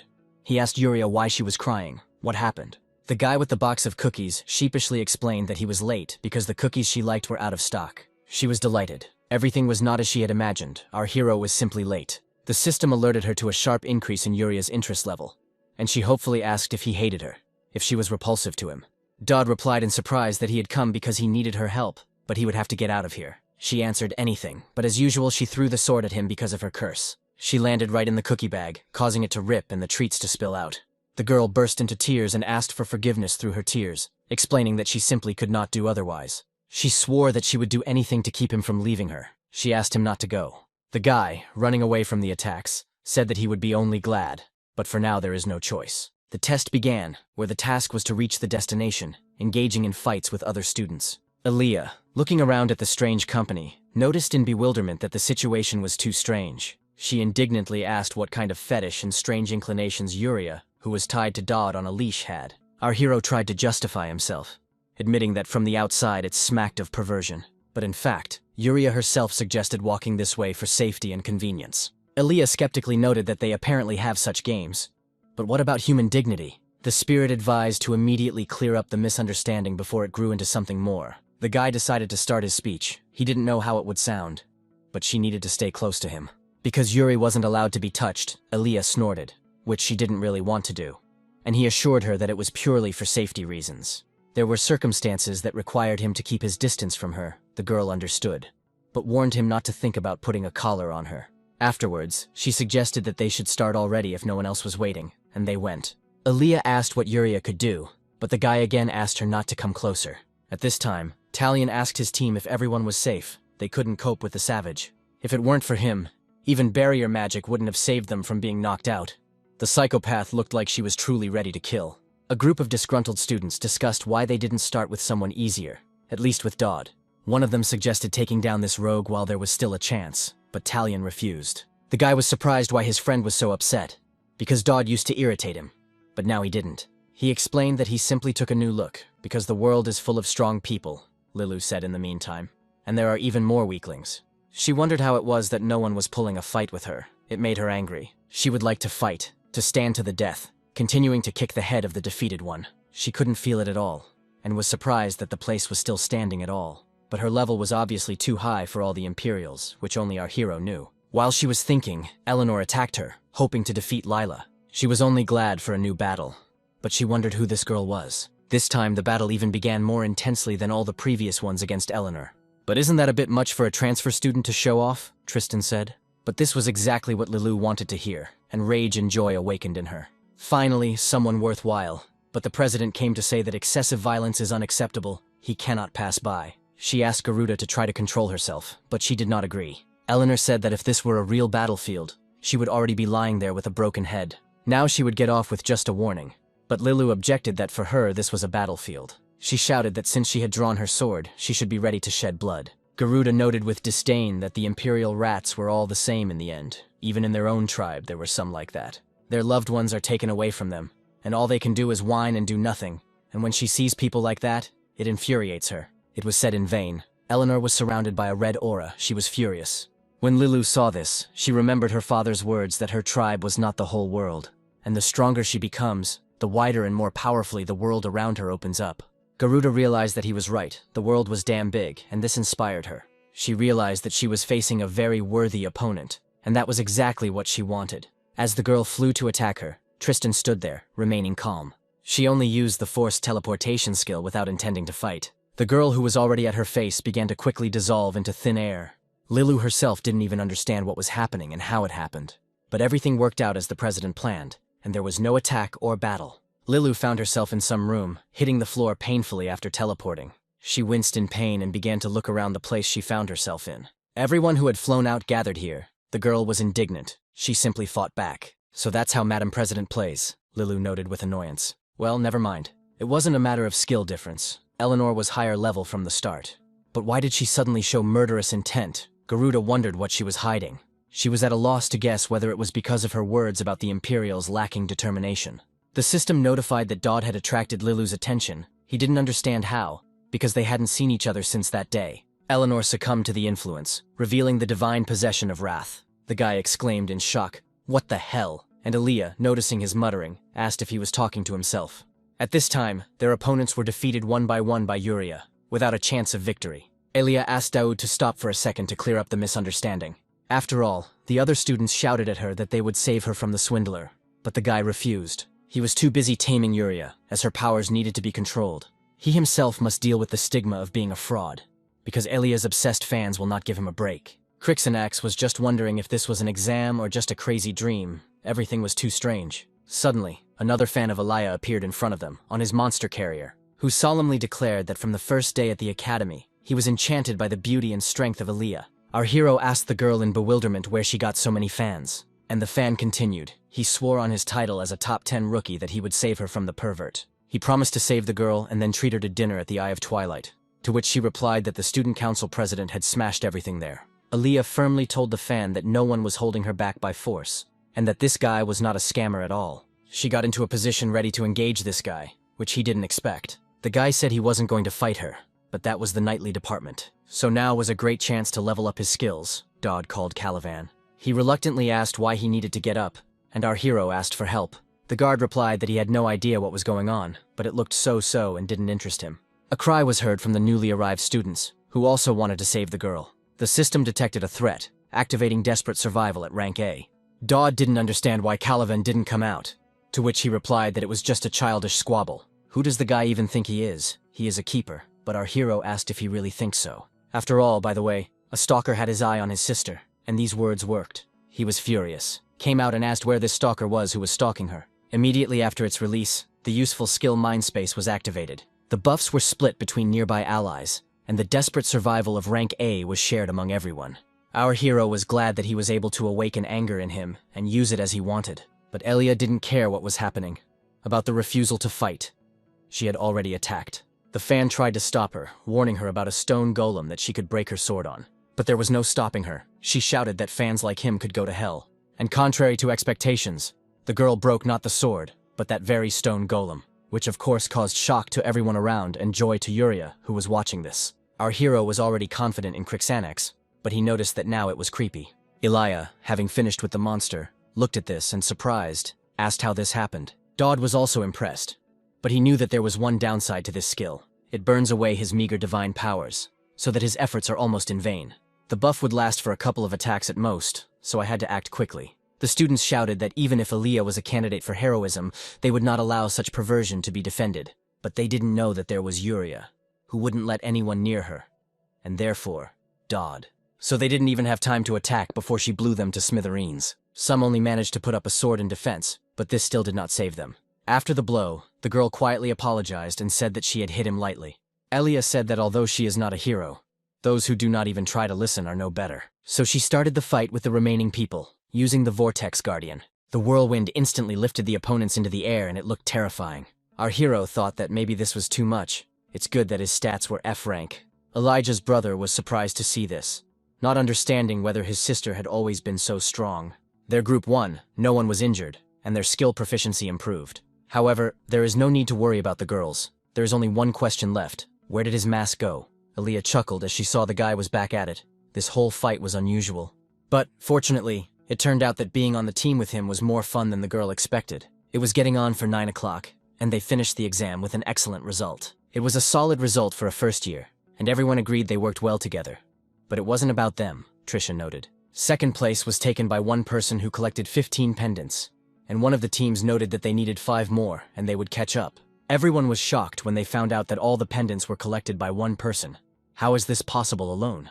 It seemed out of reach to everyone, so Trisha started checking who it was. When she saw the name, she asked if anyone knew the name Fainal Lifek, who came in second place. This girl, unknown to anyone, has already managed to make a splash with such success. Trisha then looked at the first place price and found out it was 111 pendants, which left everyone even more shocked. The system has introduced a new skill, Flurry, which allows you to reflect damage when accurately blocking an attack. They moved on, and Aaliyah asked if they reached their destination, the exam would be over. Dodd noted with irony that she was asking him, even though she was an excellent student, and the girl replied that he was unbearable. According to the original, a random event should happen here. What will it be?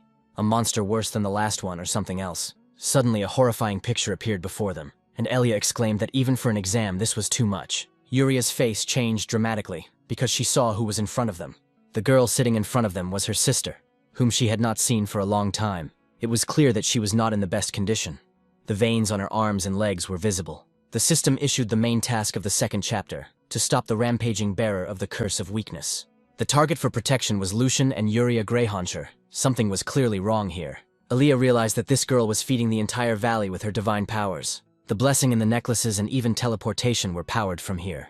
But that wasn't the style of the Elfanti Academy at all. They shouldn't have done that. The girl resolutely said that they would protect her and help her get out of here. But Klein Garrison stopped them, saying that the saint had volunteered to serve and they had no right to interfere. He was the highest battle priest of the Holy Empire, but Aaliyah still boldly answered him that she was simply volunteering. Klein replied that this was a voluntary service to the saint, so nothing could be done about it. And he noted that out of respect for the will of the aristocrat, it was better not to interfere in their affairs. And he asked the saint to confirm this. But the girl asked doubtfully, maybe someone had forced her. Lucienne, with a trembling voice, quietly replied that she was doing it because she wanted to. But Elia understood that she could not volunteer to do such terrible things.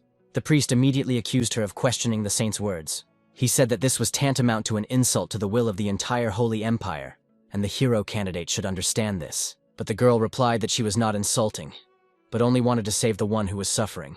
Klein asked her ironically if he would really have to beg her to stop.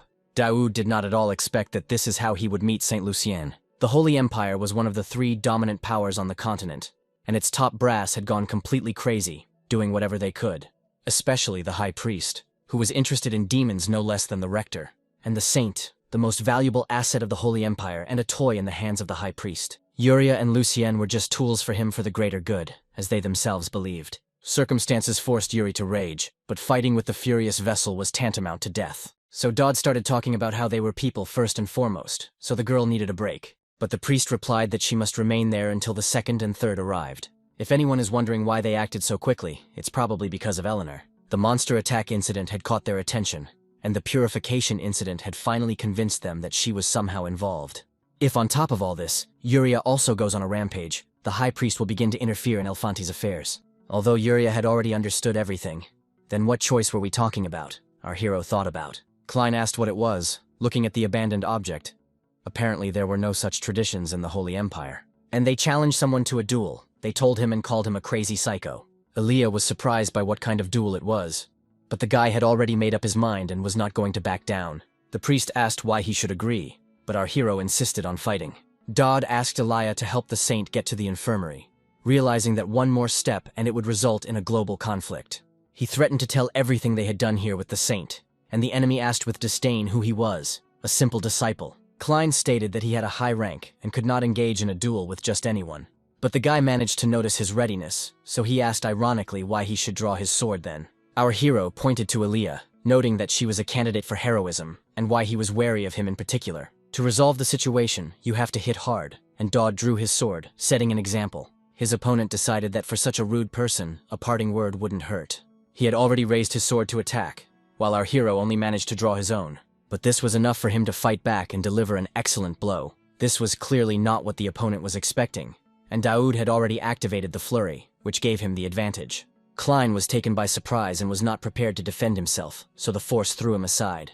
It's even interesting what's going on in Dodd's head. He knew that he was told to do as he saw fit. They objected that they did not remember anyone saying anything about causing problems with the Holy Empire. The guy retorted that it was not a problem, but a noble duel, since the Holy Man himself got heated up and attacked, and he has the right of immunity from the House of Tristan. The Imperial family will answer for his actions. Atalanta noticed that the saint was from the Holy Empire, but their hands were tied. She began to ask why Dodd needed this duel, and whether he was confident in his abilities. He was ordered to seduce demonesses, and one of the candidates was Yuria Greyhauncher, whom he had processed about 50%. The problem is that Yuri witnessed that scene, and he admitted that he brought it there himself. The guy explained that he wanted to take first place by a landslide, because half measures won't do to attract the attention of the vessels, and saving the world is their priority. Dodd said that he had no problems with either the rector or the hero candidate, and that he was generally talking about ordinary student life. The rector advised making friends and not sticking your nose where it isn't wanted. Our hero asked for forgiveness and said that he had already screwed up in this regard.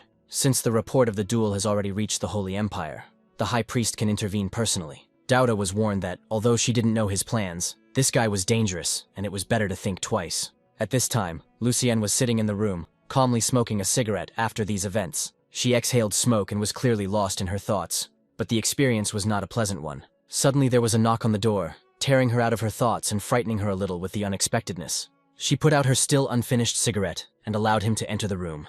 Her sister Yuria appeared on the threshold and looked at the girl in shock. Lucienne was calm, unlike her, because they had not seen each other for a long time. Yuria continued to look her over from head to toe, and then her sister spoke, but the girl was completely indifferent to her, apparently not understanding her sister's feelings at all. Lucian decided to approach her, but Yuri, frightened, only managed to warn her that she shouldn't do that. After all, her curse had almost worked. She was too close to the girl. The sister stopped and asked Yuri not to approach, fearing for Lucian. She began to explain that because of the curse of separation, this could be dangerous. After all, if you get close to her, it will work. It was painful to talk about it. After all, the saint could suffer greatly because of this, which no one would wish on her. But she assured that it was good, because they were twins.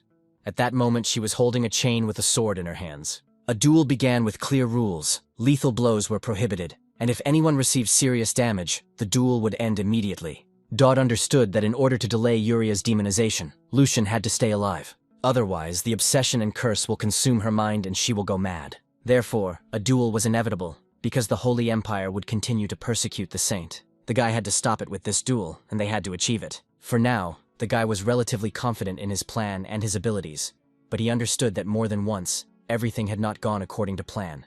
Although Archbishop Credo was unable to attend in person, he will observe the battle in this manner. Klein said all is not lost for Daoud, and the sooner he surrenders, the fewer bones he will break. It was a pathetic attempt to scare our hero, but he seemed not to even hear his opponent. Herman anxiously shouted at Dodd to surrender as quickly as possible and not to fight. The guy calmly replied to his opponent that he was just about to say the same thing. But there was a nuance that Klein was warned about. It was impossible to attack with the intent to kill. After all, the harder you hit, the more furiously the enemy will hit back. Such is Dodd's ability. The priest asked if such absurd abilities existed, and Credo confirmed that he had already encountered something similar. He asked if this meant that he would suffer from his own attacks in this fight. The Archbishop replied that murderous intent alone was not enough. Any hostility must be suppressed. With this knowledge, the priest's chances increased significantly, and he hoped that the Lord would bless him. And it was his powerful strength that enveloped him in a pink aura at the beginning of the fight. Our hero understood that he must have enough aces up his sleeve, while Klein looked at him with a murderous gaze full of determination. Daoud looked calm, as if he knew exactly what he would do.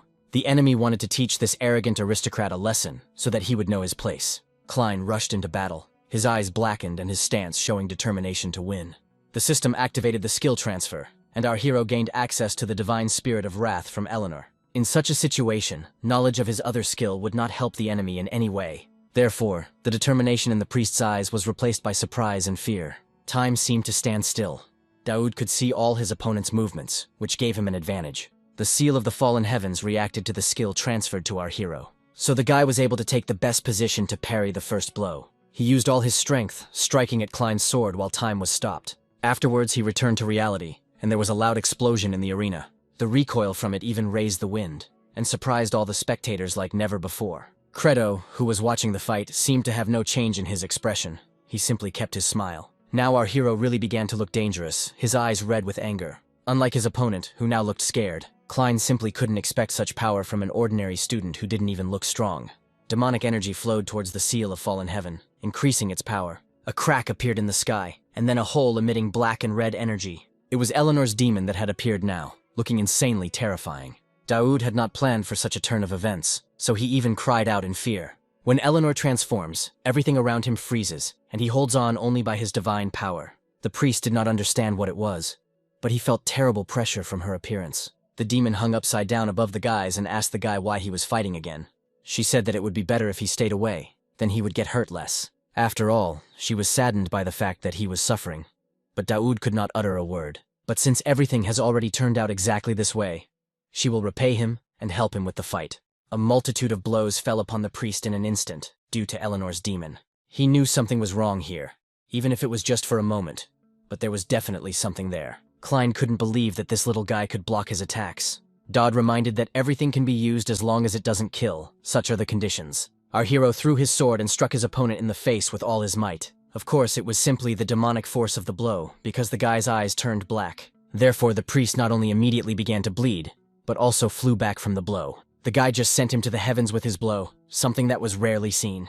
It was incredibly painful. Obviously, the opponent understood that the force was incomparable. He couldn't cope with our hero, who possessed so many skills and techniques. Credo continued to remain calm and had a slight smile on his face, realizing who was the strongest. While he was busy with business, his education at Elfont exceeded all his expectations. Daoud, having won, asked permission to say something, and he was given permission. He stated that this guy was stalking the saint, so he needed to be stopped. The rector stopped the outrage, saying that she knew the archbishop was sniffing something out, but that he should not waste his energy in vain, and that this was the first and last warning. He asked how she taught her students to take such liberties. Catan Yule also noticed that not only were they pitting a knight against a boy, but they were also pursuing a saint. He, the leader of the Blue Dragon clan, Catan Il from the tribal union, called what was happening a global perversion. He noted with irony that if even children condemn the priest, isn't it time for him to retire? The priest ordered Catan to watch his language, as this was already a threat to his holiness. The man boldly replied that if he didn't like it, he should go out and fight himself. Our hero asked what the rector would do, to which she agreed to do as he wanted. When saying goodbye, Credo said that the guy was not only strong, but also a debauchee. But he must give credit where credit is due, so the Holy Empire is retreating right now. This was Credo's decision, and he left with it. But in reality, he had something completely different in mind. He has already contacted the right person to put his plans into action. He ordered Saras to plant a spy in the entourage of Dodd Campbell of Elfonte. She said that she would carry out the order as soon as possible, and it was not difficult to do. To attract the attention of 3 countries with one duel, and the longer he watches, the more Dodd reminds him of that guy. Only our hero remained on the battlefield, and the enemies had finally left. So Dowd Campbell was declared the winner, which was obvious. The rector breathed a sigh of relief, and Catan said that he liked this guy. Catan presented him with a rare lion medal, which increases survival and physical strength. He invited Dodd to visit the Forge of Discord sometime, promising the desired reception. And that terrifying power that the guy had demonstrated earlier, Catan eagerly wanted to see again. In the original story, this item was meant for Chapter 3, but now he got it earlier. He was recognized by the strongest madman of tribal associations, and this was a serious achievement. After the duel, Atalanta approached him and asked if he had used the vessel's power again to win. Dodd modestly replied that it was just luck, but she noted that the Archbishop and Catan probably realized this, and rumors would soon spread. This will cause all sorts of people to start clinging to him, which is an unpleasant consequence. The rector advised us to prepare ourselves mentally because things would soon get noisy. Herman slept as usual while Dodd checked the rewards for the completed quest. He received the Echo of Blessing and the Seed of Evil as a reward, having already collected 4 such seeds. For such a rare currency, one could acquire rather unusual skills, such as Foresight. This skill was activated once a day and allowed one to see the enemy's characteristics. The information obtained with the new skill was not distorted in any way, and it had no downsides. He decided to test it immediately, choosing a suitable target. There was no point in testing Trisha or the professors. Their results were predictable. Suddenly he spotted the perfect target, Eleanor, and activated his skill. The president, while jogging, warned students to stay away if they value their lives. Of course, he wanted to look at Eleanor or Elia's stats first, since they were the main characters in the story. Her stats were impressive. Strength, agility, and endurance were at the S level, luck at the C level, and authority at the A+ level. In addition, it contained one demonic fragment. The degree of possession reached 80%, and the degree of corruption was only 2. At that moment, Eleanor noticed him and called out to him, asking what he was doing. Daoud wondered how she knew he was there, and she replied that she felt a strange gaze. Eleanor changed the subject and said that since they had already met, she had something for him, and she had established the main routes of movement of the target he had asked her to keep an eye on. From now on, the guy had to act on his own, since she already had her hands full as the student council president. She added that she had heard about the expansion of the Holy Empire's delegation, something that had never happened before, and asked if Daud knew anything about it. He answered evasively that not really, and the girl asked him to try to find out by handing over recordings of all the target's movements during the midterm exams. The guy was delighted because in the original game he had to track the movements himself, and he sincerely praised Eleanor. He promised that he owed him a favor, and noticing that the target was now in the clock tower, he hurried there. The target sits in the tower until 7 in the evening, and Daud mentally noted that he knew that he had infiltrated the academy with the saint. Given his nature, he usually avoided any interaction with the outside world, but even he needed air sometimes. Our hero managed to reach his goal in time, so now he was trying to catch his breath. The boy king Valkardus was his target, and now he was thinking about increasing his stamina. But hearing that someone had arrived, he turned around and saw Daud Campbell in front of him. The guy was surprised and asked how the boy knew his name, but he was told to sit down. He explained that the seer had told him to contact him because he might not know.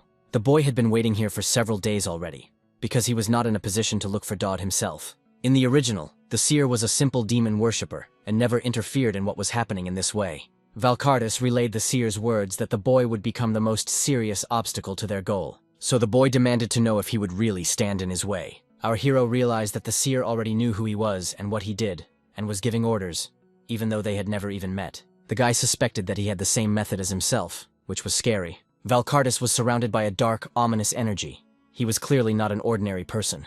He demanded that Da would tell him whether he would stand in his way to stop him. He was curious how much the guy knew, and how far he had progressed in the investigation. Our hero replied that he was sure that they were not acting out of malice, even after they turn everyone in the academy into living dead and rule over them. Valkardus said that the seer was very interested in Daud, and was still trying to figure out who he really was. Perhaps one day the boy would meet all the chosen ones, but it was not clear why the boy was telling him all this. After all, he is the last emperor of the Armada, a man who absorbed all of his subjects with forbidden magic. They are enemies, and the enemy should not reveal anything unnecessary. Valkardus just wants everything to be fair. After all, no matter how much Daud knows, he still has no advantage. And Daud clearly came only to make sure that he was not a coward, the boy was sure. But in fact, our hero came not only for this, he also wanted to use his purchase. The boy understood this, but was not scared, so he said to look more carefully. The forbidden technique still resides within his body, containing over 2 million souls. The forbidden technique was an ancient magic that had nothing to do with mana or divine power. It was carried out only at the expense of human lives, and this horrified Daud. It was a technique that wasn't easy to use in combat, and Daud knew it wasn't something that was usually talked about. Our hero promised to be honest in that case too, for which the boy thanked him. He admitted that he wanted to see for himself how accurate the prophet's assessment was. Valkardus, to be honest, did not consider Daud a serious obstacle, let him not take it personally. Daud offered to make a deal. In 3 days the boy could turn the academy into living dead, and he wouldn't interfere. But then he firmly declared that he would come out against him with everything he had. Valkardus asked in surprise. Even after seeing his forbidden techniques, the guy would not back down. Daud firmly replied that in 3 days he was going to save him and his entire empire. This made the boy laugh. But he decided that he had nothing to lose and agreed to the deal. Valkardus said thoughtfully that if he won, then good. But if he lost, he would become 2,134,424th. With these words he disappeared, and Daud rushed after him, shouting for him to wait. But he didn't have time to follow him. Valkardus had already left, not leaving him a chance to finish. Left alone, the guy panicked and thought about what would happen if he still lost. But then he pulled himself together, remembering the main rule. If you want to win, don't even think about defeat. At this time, a dialogue was taking place in the sisters' room.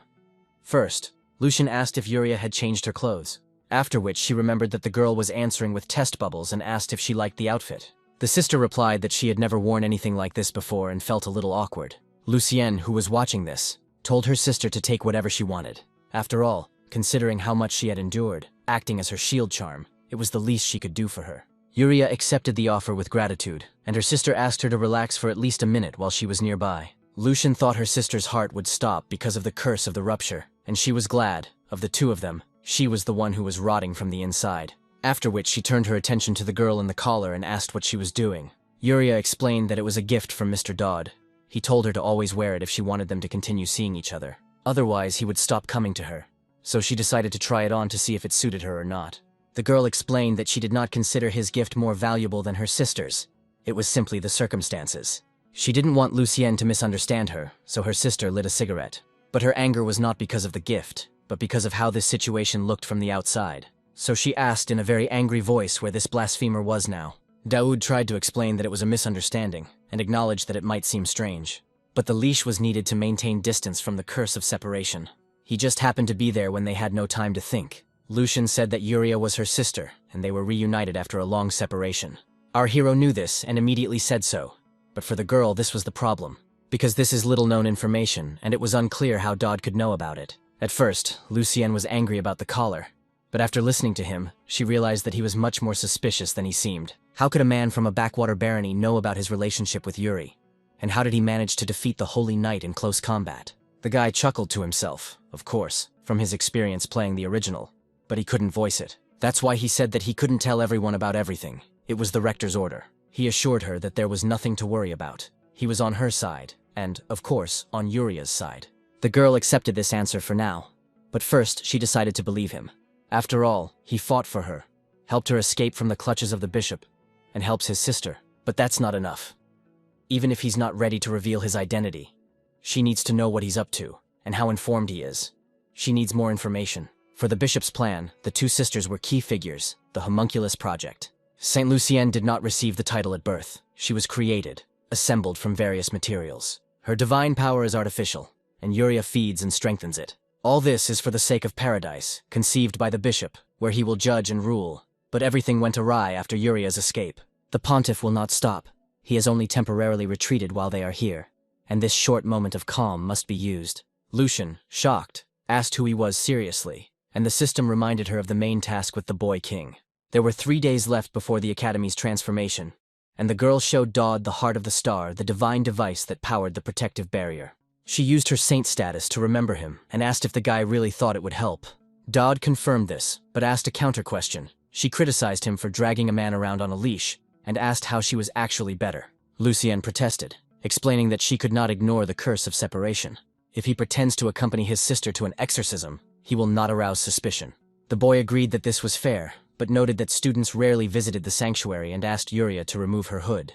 And the saint and Aaliyah were to wait outside, but the girl refused, stating that she was entrusted with guarding Lucian and keeping an eye on Dodd. The saint agreed, but said that she could not yet fully trust the guy. The heart of the star is made from the same material as Yuria's sword, an artifact that is forbidden to even approach. If there was a hero candidate nearby, the saint would be calmer. Elia also agreed with this. Lucienne confirmed that one way or another, she brought him here because of her faith in the Creator, who directed her to the boy. Our hero could understand her position, and he should at least be grateful for the fact that she brought him here in the first place. The girl asked him to take care of her sister, to which Alia said that she would protect her. Demons can freely enter the human world, but angels are required to follow the rules. To maintain balance, they cannot simply interfere, just like the angels he met earlier.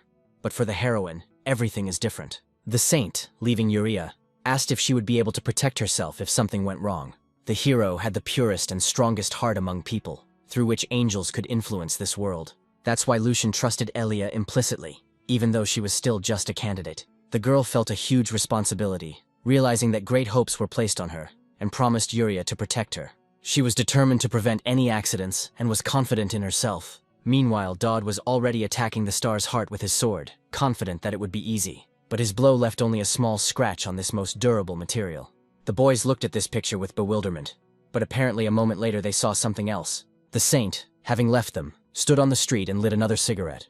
Left alone, she thought about Dodd, realizing that since he knew about the homunculus project, he had a very extensive intelligence network. The girl couldn't trust him completely, but it seemed it was not in vain that Yuria and the hero candidate listened to him.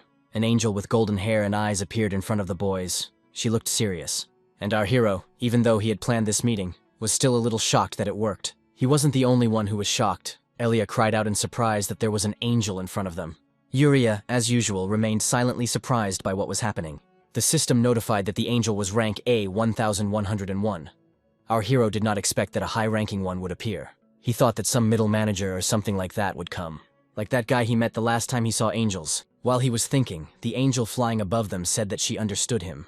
Aliyah sat on her knees and said that the ways of the Lord are inscrutable. The angel, approaching Daoud, said that she remembered him. It was he who came to her subordinates. He was surprised in his thoughts that she was there that time, and it turned out that she was reading the guy's thoughts. Our hero asked ironically if she'd come to get into his mind and instill manners. She said no, and Daoud was counting on a pardon, according to the original. They could not directly influence the world. Therefore, they acted through people's minds, punishing just enough to make them not do it again. An ordinary player would have already been brainwashed, but why is she just standing there? It can't be. Angel explained that she was just listening. He had an unusual flow of thoughts. The guy fell, dropped his sword and froze after her words. Something was happening. It was obvious that he was in pain, because his face twisted from what he felt. Initially, she wanted to limit herself to a warning. But the blasphemy he committed seems quite deliberate. Dot asked to finish quickly, no matter what, and the angel said that she hoped he was ready. The guy felt a pressing pain. It penetrated his mind and it was unpleasant. He opened his eyes and saw that he was in a place full of flying cubes. Apparently this place was his mental space. Dodd saw it for the first time. But the girl apparently expected to see something quite different and asked what it was. She looked around and realized that there was absolutely nothing here. This was the first time this had happened to her. Mental space usually reflects the landscape of the soul depending on moral principles.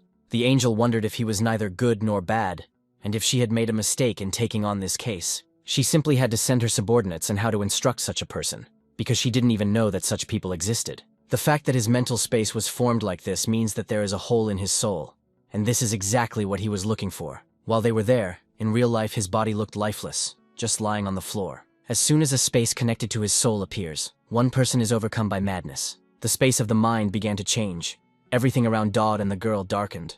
The angel asked if he had closed his mental space himself, but the guy replied that he couldn't even create it himself. Something terrible was approaching. They heard sounds coming from below the space. Dodd guessed who it was and realized that he would come now and catch up with them. This was not good. The girl didn't understand who could go, and even less how it happened. She looked questioningly into the distance.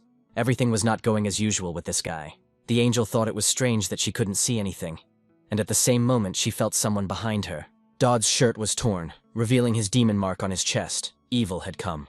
The girl exclaimed that it was a demon, seeing the demoness before her eyes. The demon laughed and grabbed the girl with her powers so that she wouldn't interfere with her. The deadly charm was activated. The boy attracted the attention of the white demon fragment, and the system notified about it. Daoud noted with satisfaction that everything was going according to his pre-planned plan. The demon was very happy to see the guy, she exclaimed, my friend. She really wanted to see him, to look at him. And having said this, she grabbed him too. Our hero simply hoped that if he stuck to the plan, everything would work out in his favor. The deadly charm resisted the temptation, as the system reported.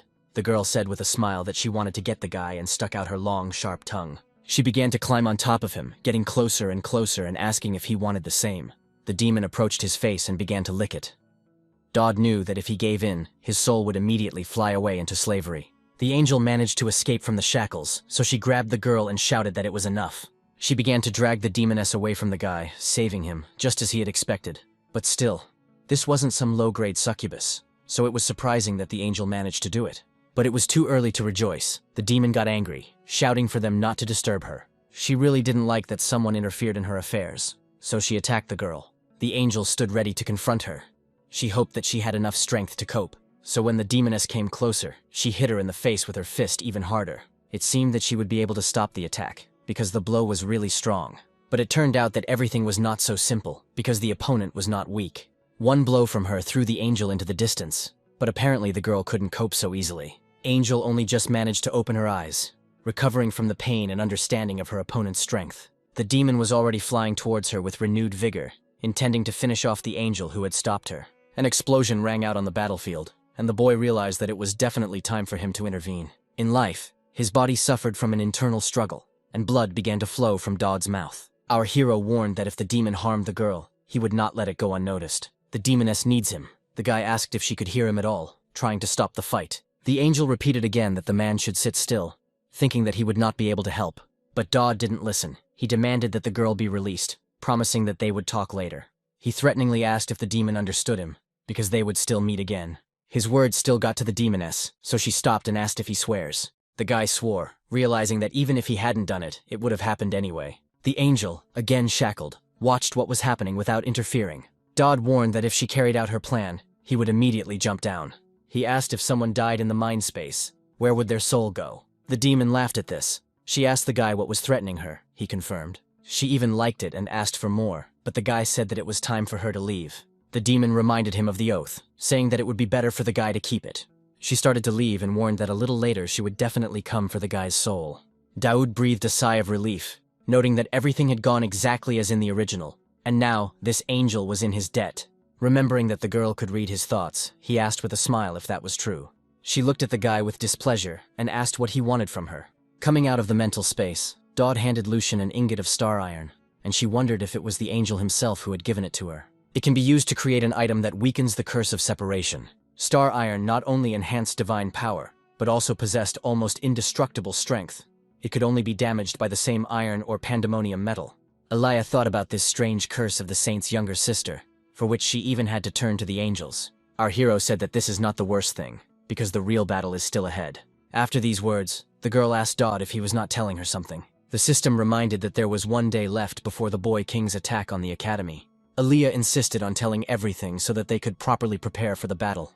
The guy agreed and said to listen carefully. They had to protect the academy. Eleanor was, as usual, sorting through paperwork related to her position as student council president. Percy was making some kind of device in her workshop, not expecting trouble. And the Boy King was in anticipation, because one more day, and he would make his plan a reality. The students discussed that tomorrow was the last day of training and hoped that they would take first place. Afterwards, they said that they needed to go quickly because they were already hungry and needed to eat. Daoud watched them, wondering what it was like to live a normal student life. After all, he didn't even remember his school years in the old world. Someone approached him and asked why he always wandered around alone. Dodd saw a red-haired girl in front of him and asked who she was. She thought for a moment, and then replied that it was something like the butterfly effect. Our hero didn't understand what she meant by this phrase, so he looked at her in bewilderment. She explained that everything he had done had led him here, to her standing in front of him. He looked at the girl distrustfully, then asked again who she was. The stranger noticed that Dodd seemed to have everything under control. She thought he would be more brazen. And he is ordinary, so much so that it is even surprising how such a simple guy has held out against demons for so long. The guy didn't understand who it was, and wondered if there was such a character in the original. The girl called herself his #1 fan, saying that she is better than those obsessive girls who hang all over him. When asked again about her identity, she said that she was the one who was sickened by the sight of girls surrounding Dodd. Our hero wanted her to name herself already. Maybe she was one of the demonic vessels. The girl stole the key from him and said that he was very inattentive while Dodd was asking for it to be given back. The situation is becoming extremely dangerous, but the system is silent about the threat, which is strange. The stranger said that, judging by the girl's appearance, they were seriously counting on something. Her hands were itching to kill them all, because none of them knew his real identity. The girl said that only she could understand him. The only one in the whole world. Only she was allowed to meet the guy face to face, the stranger believed. She is the only villain who can do this. Demonesses never even dreamed of such a thing. The girl said that she was sure that Dodd was well prepared for the fight with the Boy King. Around this time tomorrow, the senseless invasion will begin. But even if it starts today, the guy can handle it. The stranger asked if he would be able to get out of it if everything didn't go according to plan. She said that she wants to believe in Daoud, and she is sure that he will still show himself. She tossed the key and the protective barrier cracked. If the guy copes, she will start to like him even more. Elia breathed a sigh of relief, realizing that was all for today, and ate a sandwich that had a delicious sauce. Meanwhile, Trisha worriedly asked the girl if she was pushing herself too hard, since she didn't even miss one-on-one training sessions. She added that they were already talking about this at the theological faculty, since Elia was a candidate for hero and was currently the most popular in the academy. The girl brushed it off, saying she didn't even have time to think about it, and her friend explained that she had heard the rumors thanks to an acquaintance with a member of her fan club. Fans kept saying the same thing. This is what it means to be a hero candidate, and they were inspired by every success she had. Elia giggled sheepishly, noticing that the fans seemed to be somewhere nearby, and remembered how she and Dodd had almost dispersed them last time. Trisha asked the girl suggestively if she had a crush on the guy, and she hesitated, saying that she wasn't thrilled. He slew a giant monster with one blow and single-handedly took on hordes of enemies. Compared to someone capable of such a thing, the hero candidate was nothing. Her friend indignantly asked what she meant, but then a loud sound was heard. At that moment, the Academy's protective barrier began to crack at the seams, and everyone started screaming in panic, not understanding what was happening. The professors ordered everyone to immediately take cover and arm themselves just in case. Those who were not on the street had not yet noticed what was happening. But panic was already growing. A hole began to form in the barrier. Only great powers could create such a thing. A breach in the barrier created by the Seraphim will attract the attention of all evil in the area. The rector already knew about what was happening and rushed to the scene to take action. She used magic to prevent the barrier from further breaking down. And she noticed that this happened earlier than Dowd Campbell had predicted. And if this was part of his plan, he's going to have to answer some very tricky questions. A huge purple demonic sign appeared above the chapel, and it all began. Monsters of various types and sizes began to emerge from the portal with a roar. There was even more panic in the crowd, and everyone was ordered to listen to what Talion said. The teachers led the evacuation, ordering everyone to take cover and protect the newcomers. The monsters were ready to attack. They were heading straight for the people, in huge numbers. They were all of different levels, but none of them seemed safe, because they all had demonic powers. It was impossible to trust that an enemy would warn another enemy about the moment of attack. Valkardis wanted Dodd to act quickly, no matter what his plan was, because he had already waited too long. A huge green monster with horns, a large mouth with fangs and a long tongue frightened everyone around. People had already been attacked, and in this situation all they could do was scream and call for help. And one guy actually got help when he thought he was about to die. Professor Connard cut down the monster that was about to kill the student. The teacher ordered him to pull himself together. He did not teach him to tremble with fear. He needed to take cover quickly. The newcomers were warned, forbidden to even think about senseless heroism. Connard understood that the monsters on the academy grounds were certainly not the only problem. Once the barrier has cracked, all the dark forces targeting Elefante will definitely take advantage of it. This wave of energy could create the effect of an empty zone, the rector of the academy understood. Talion and Trisha made sure that people moved faster and got to a safe place. Everyone was forbidden to engage in battle, and ordered to run away from here as fast as they could. The first detachment continued the evacuation of students, while the second held the line for the fight. The order was to stop the attackers at any cost, and the troops got down to business. Daoud watched in despair as his plan fell apart before his eyes, wondering what he should do. The monsters are running amok, the barrier is collapsing, which shouldn't have happened at all. If everything had gone according to plan, there would have been hope, but now it seems to have evaporated. Eleanor called out to him, asking if he hadn't heard the evacuation order. Our hero, lost in thought, feverishly searched for a way to fix everything. Dodd understood that even if nothing worked out, he had to do at least something. Eleanor continued asking him if he heard what was being said to him at all, but the guy was too focused on understanding the plan, because there was definitely a way. Jane asked what Eleanor was doing. It was time to go. The student council announced a general assembly. But the student council president told her to go without her, and she would catch up later and everything would be fine. Dodd, apparently having come up with a new plan, asked the girl to trust him once more and go with him. He convinced her that then they would be able to save everyone, while the girl continued to call her to come with her. The guy asked her to remember everything he had done before. He understood that he was strange, but he was acting deliberately. Jane didn't want to listen to them. She screamed to grab the guy and get out of here quickly. Eleanor apologized and said that this was the last time she would trust Daoud. Her friend shouted after her in shock, but she had already disappeared in the direction of danger. The source of the monsters is in the clock tower, and the area around it is likely teeming with creatures far stronger than those they have already encountered. There are only 2 of them and they might not cope, so he asked for help. But they pretended not to understand what was being discussed, calling themselves merely envoys of the Holy Empire. Daoud reminded that they are exorcists under the direct command of the Archbishop. They said they didn't understand what the guy was telling them. He asked them to stop pretending. The guy knows perfectly well that he asked for it, and that's exactly why their boss sent them, because the real delegation is now with the professors. Their only job is to keep an eye on him, and since he is an important figure in the Archbishop's plans, they are obliged to help if he is in danger. Even if that is the case, they may be limited to saving only his life. This means that even if Elefante falls apart, the main thing is that he stays alive. He understood that thanks to them he would survive this situation, lose to Valkardis, but survive. But now this was not a game, but his life, Dowd Campbell's, it was real. As with everyone's lives in this reality, so at least for his own sake, he asked Keras to help him. The guy was ready to use any means to achieve victory without hesitation, even if he has to attract all the rubbish of this world to himself, which will cause him pain. The system alerted her to the activation of the death charm, and Saris became interested in Dodd. She ordered Bisla to act, and she readily replied that she was ready. The monsters were terrifying, with huge mouths containing sharp fangs. But the Saris team was ready to face this whole crowd.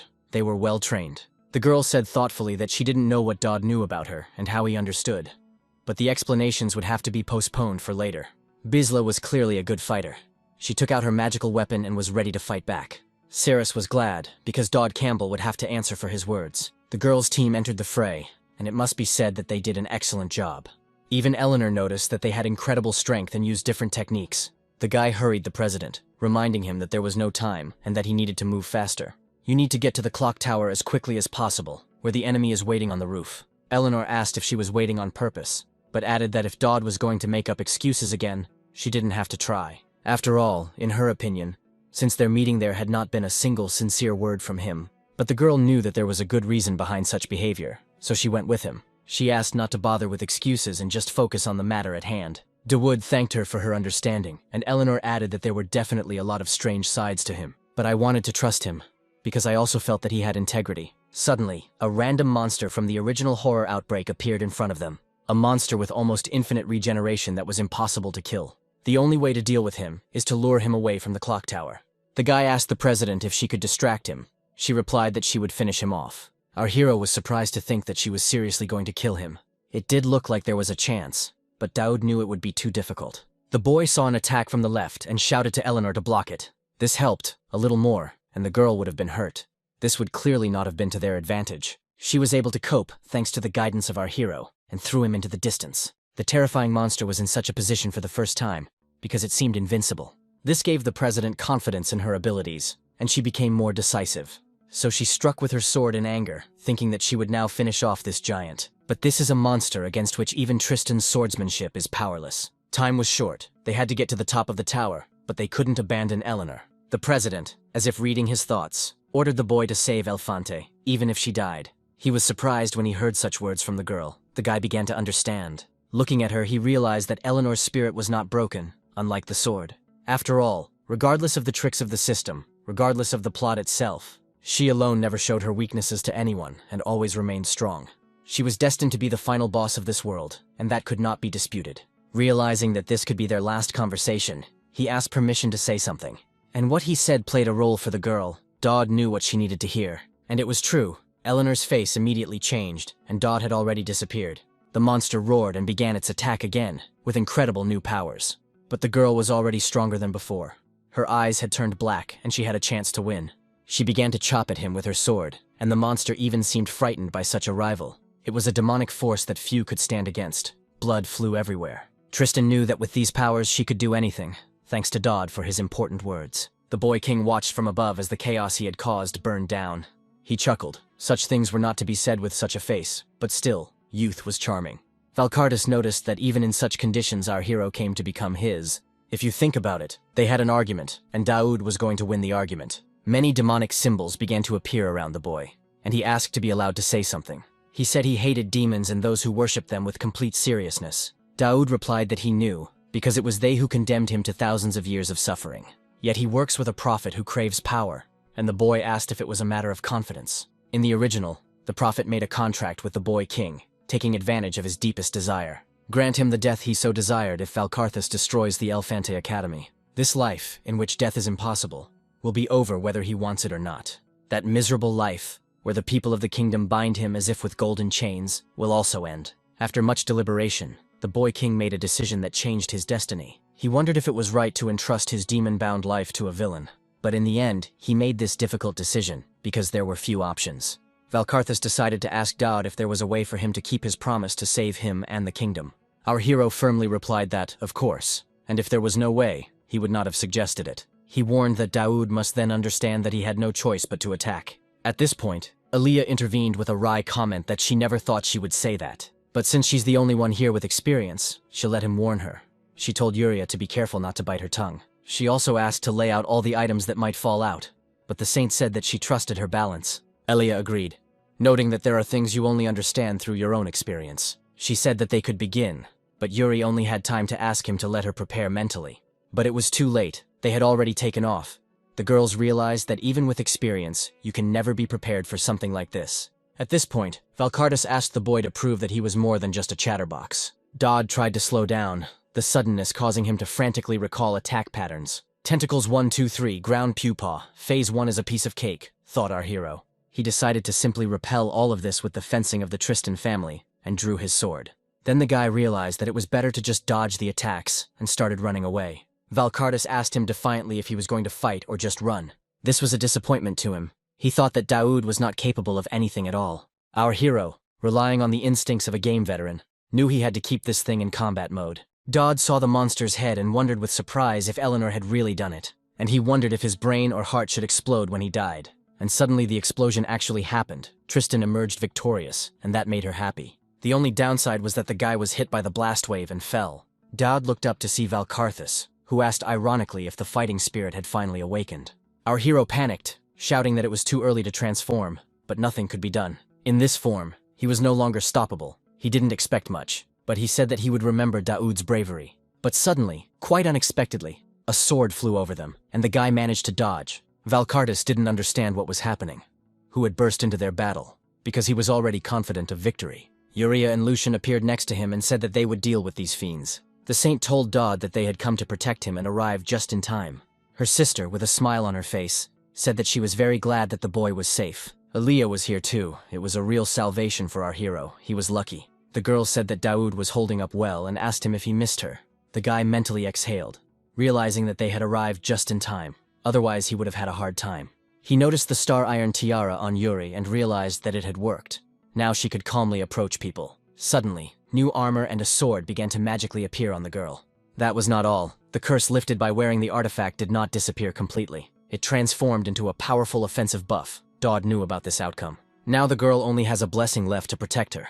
Valkarthus was tired of listening to their empty chatter, so he began his main battle. Daud recognized the same pattern because the fiend repeated the question over and over again.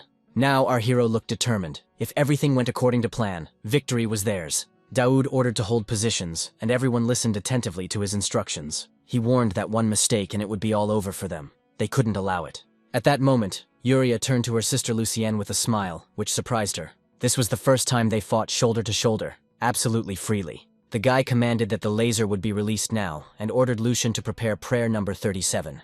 After that, she would have to wait for the signal. He told Elia to get ready to break in. Yuria was in the front row of the attack, so she had to start cutting on cue. Daud warned them that it was coming. Even a scratch could kill. The saint grinned. He himself brought them here, and he lacks faith. Valkarthus attacked Lucienne first, but she was able to block and hold him back. The guy announced the next attack of the tentacles, ordering Yuria to simply duck and let it pass from the first swing.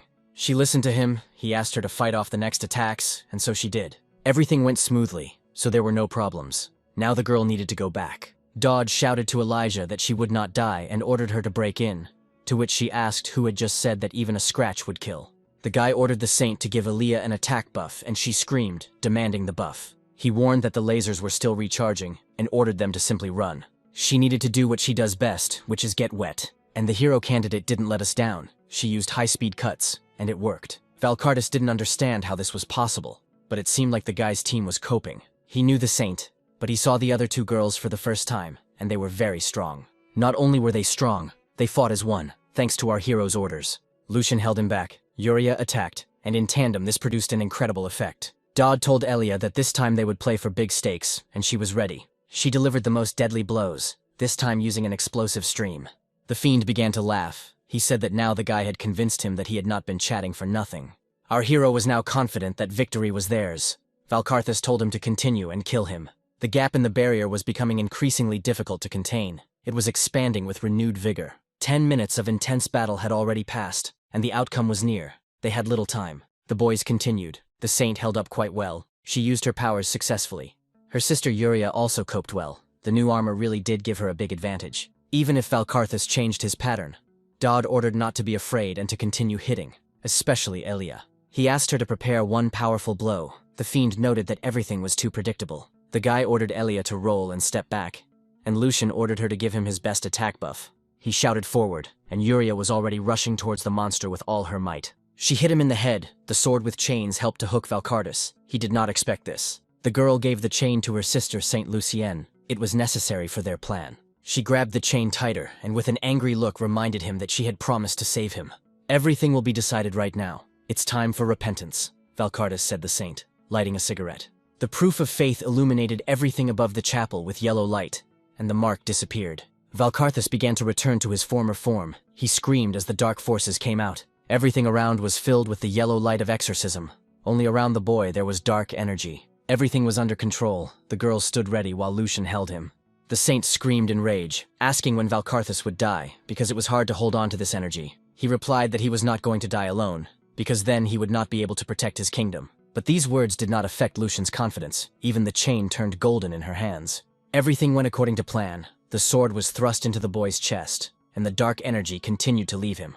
Even a fatal wound to the heart was nothing to Valkarthus, and all that was left was to cut off the head. Aaliyah was going to do it, because there was no time to wait any longer. But Dodd managed to stop her. The girl did not understand why he was doing this. Why? He praised them for their excellent work and ordered them to retreat with everyone else to the clock tower. He declared that he would finish Valkarthus himself, and Elia, shocked, asked if he had gone mad. The guy replied that he hadn't given up and understood everything perfectly. But if she didn't back down, everyone would suffer. The sisters listened to our hero's speech with surprise, but they understood that they could not contradict him. He thanked Elia for following the plan, but he would figure out the rest himself. The guy asked her to trust him, and these words reminded the girl of her brother. Elia intervened, stating that as a hero candidate, she simply could not allow our student to die. But when she saw someone, she froze, and there was surprise and some kind of horror on her face. She seemed to see her brother in front of her, who said that no one here was going to die. Daoud assured her that even if things looked different in her eyes, he would win. Her eyes got wet. She believed in the guy, but such a case had already happened in her life. Our hero repeated that death was not at all part of his plans, and stood in front of the boy. He knew what he would do, and how he would lead them all to victory, so there was nothing to worry about. Aaliyah continued to look at him. She couldn't say anything except the guy's name. Lucian, taking her hand, suggested that they go up, noticing that the climb was steep.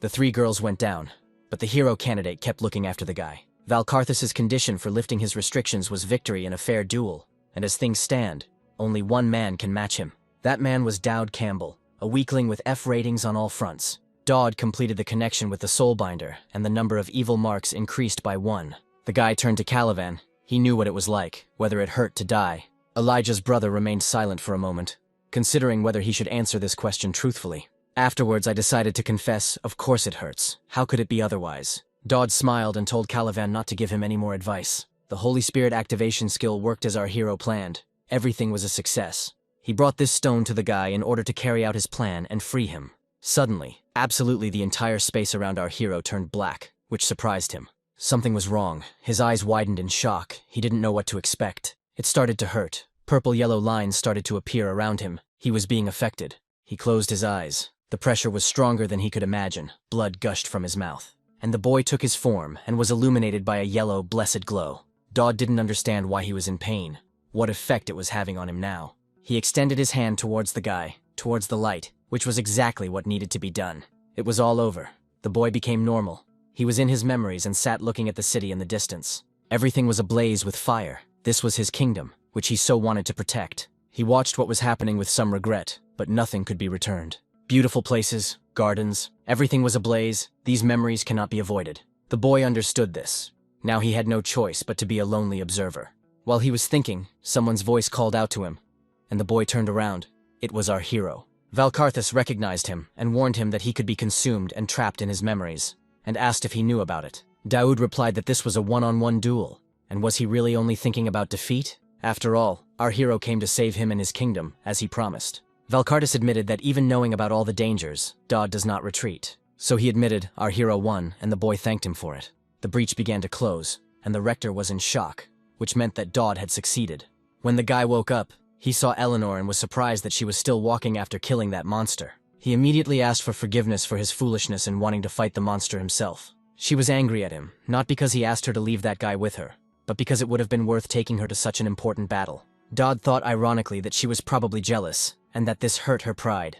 As soon as he stood up, he asked this question directly. The girl threatened, and the guy apologized. All the curses binding Valkarthus were weakened, and the boy king was finally free, and his people could now rest in peace. Dodd promised to lead them to revenge on those who did this to them. They just need to wait. And then he asked Eleanor why she was looking at him like that.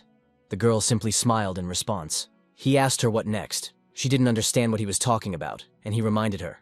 After all, she single-handedly overcame the outbreak of horror, which means rumors will soon spread. The girl asked him to forget about it, suggesting that they return to what he had said then, namely about dinner. Lucian told her sister that they could stay at the academy for now. It was the official answer from the Holy Kingdom, and she wondered what had prompted them to do so. Yuria said that it might be Dodd, he is very calculating, and added that as long as they are together, everything suits her. The saint was surprised that she wasn't even worried, and reminded her that the Holy Kingdom wouldn't let go so easily, and the plan with the homunculus wasn't over. The girl firmly stated that she would not run away, because she and her sister had gained freedom, and it would not be so easy to take advantage of it again. Aaliyah thoughtfully asked if she really deserved the title of hero candidate.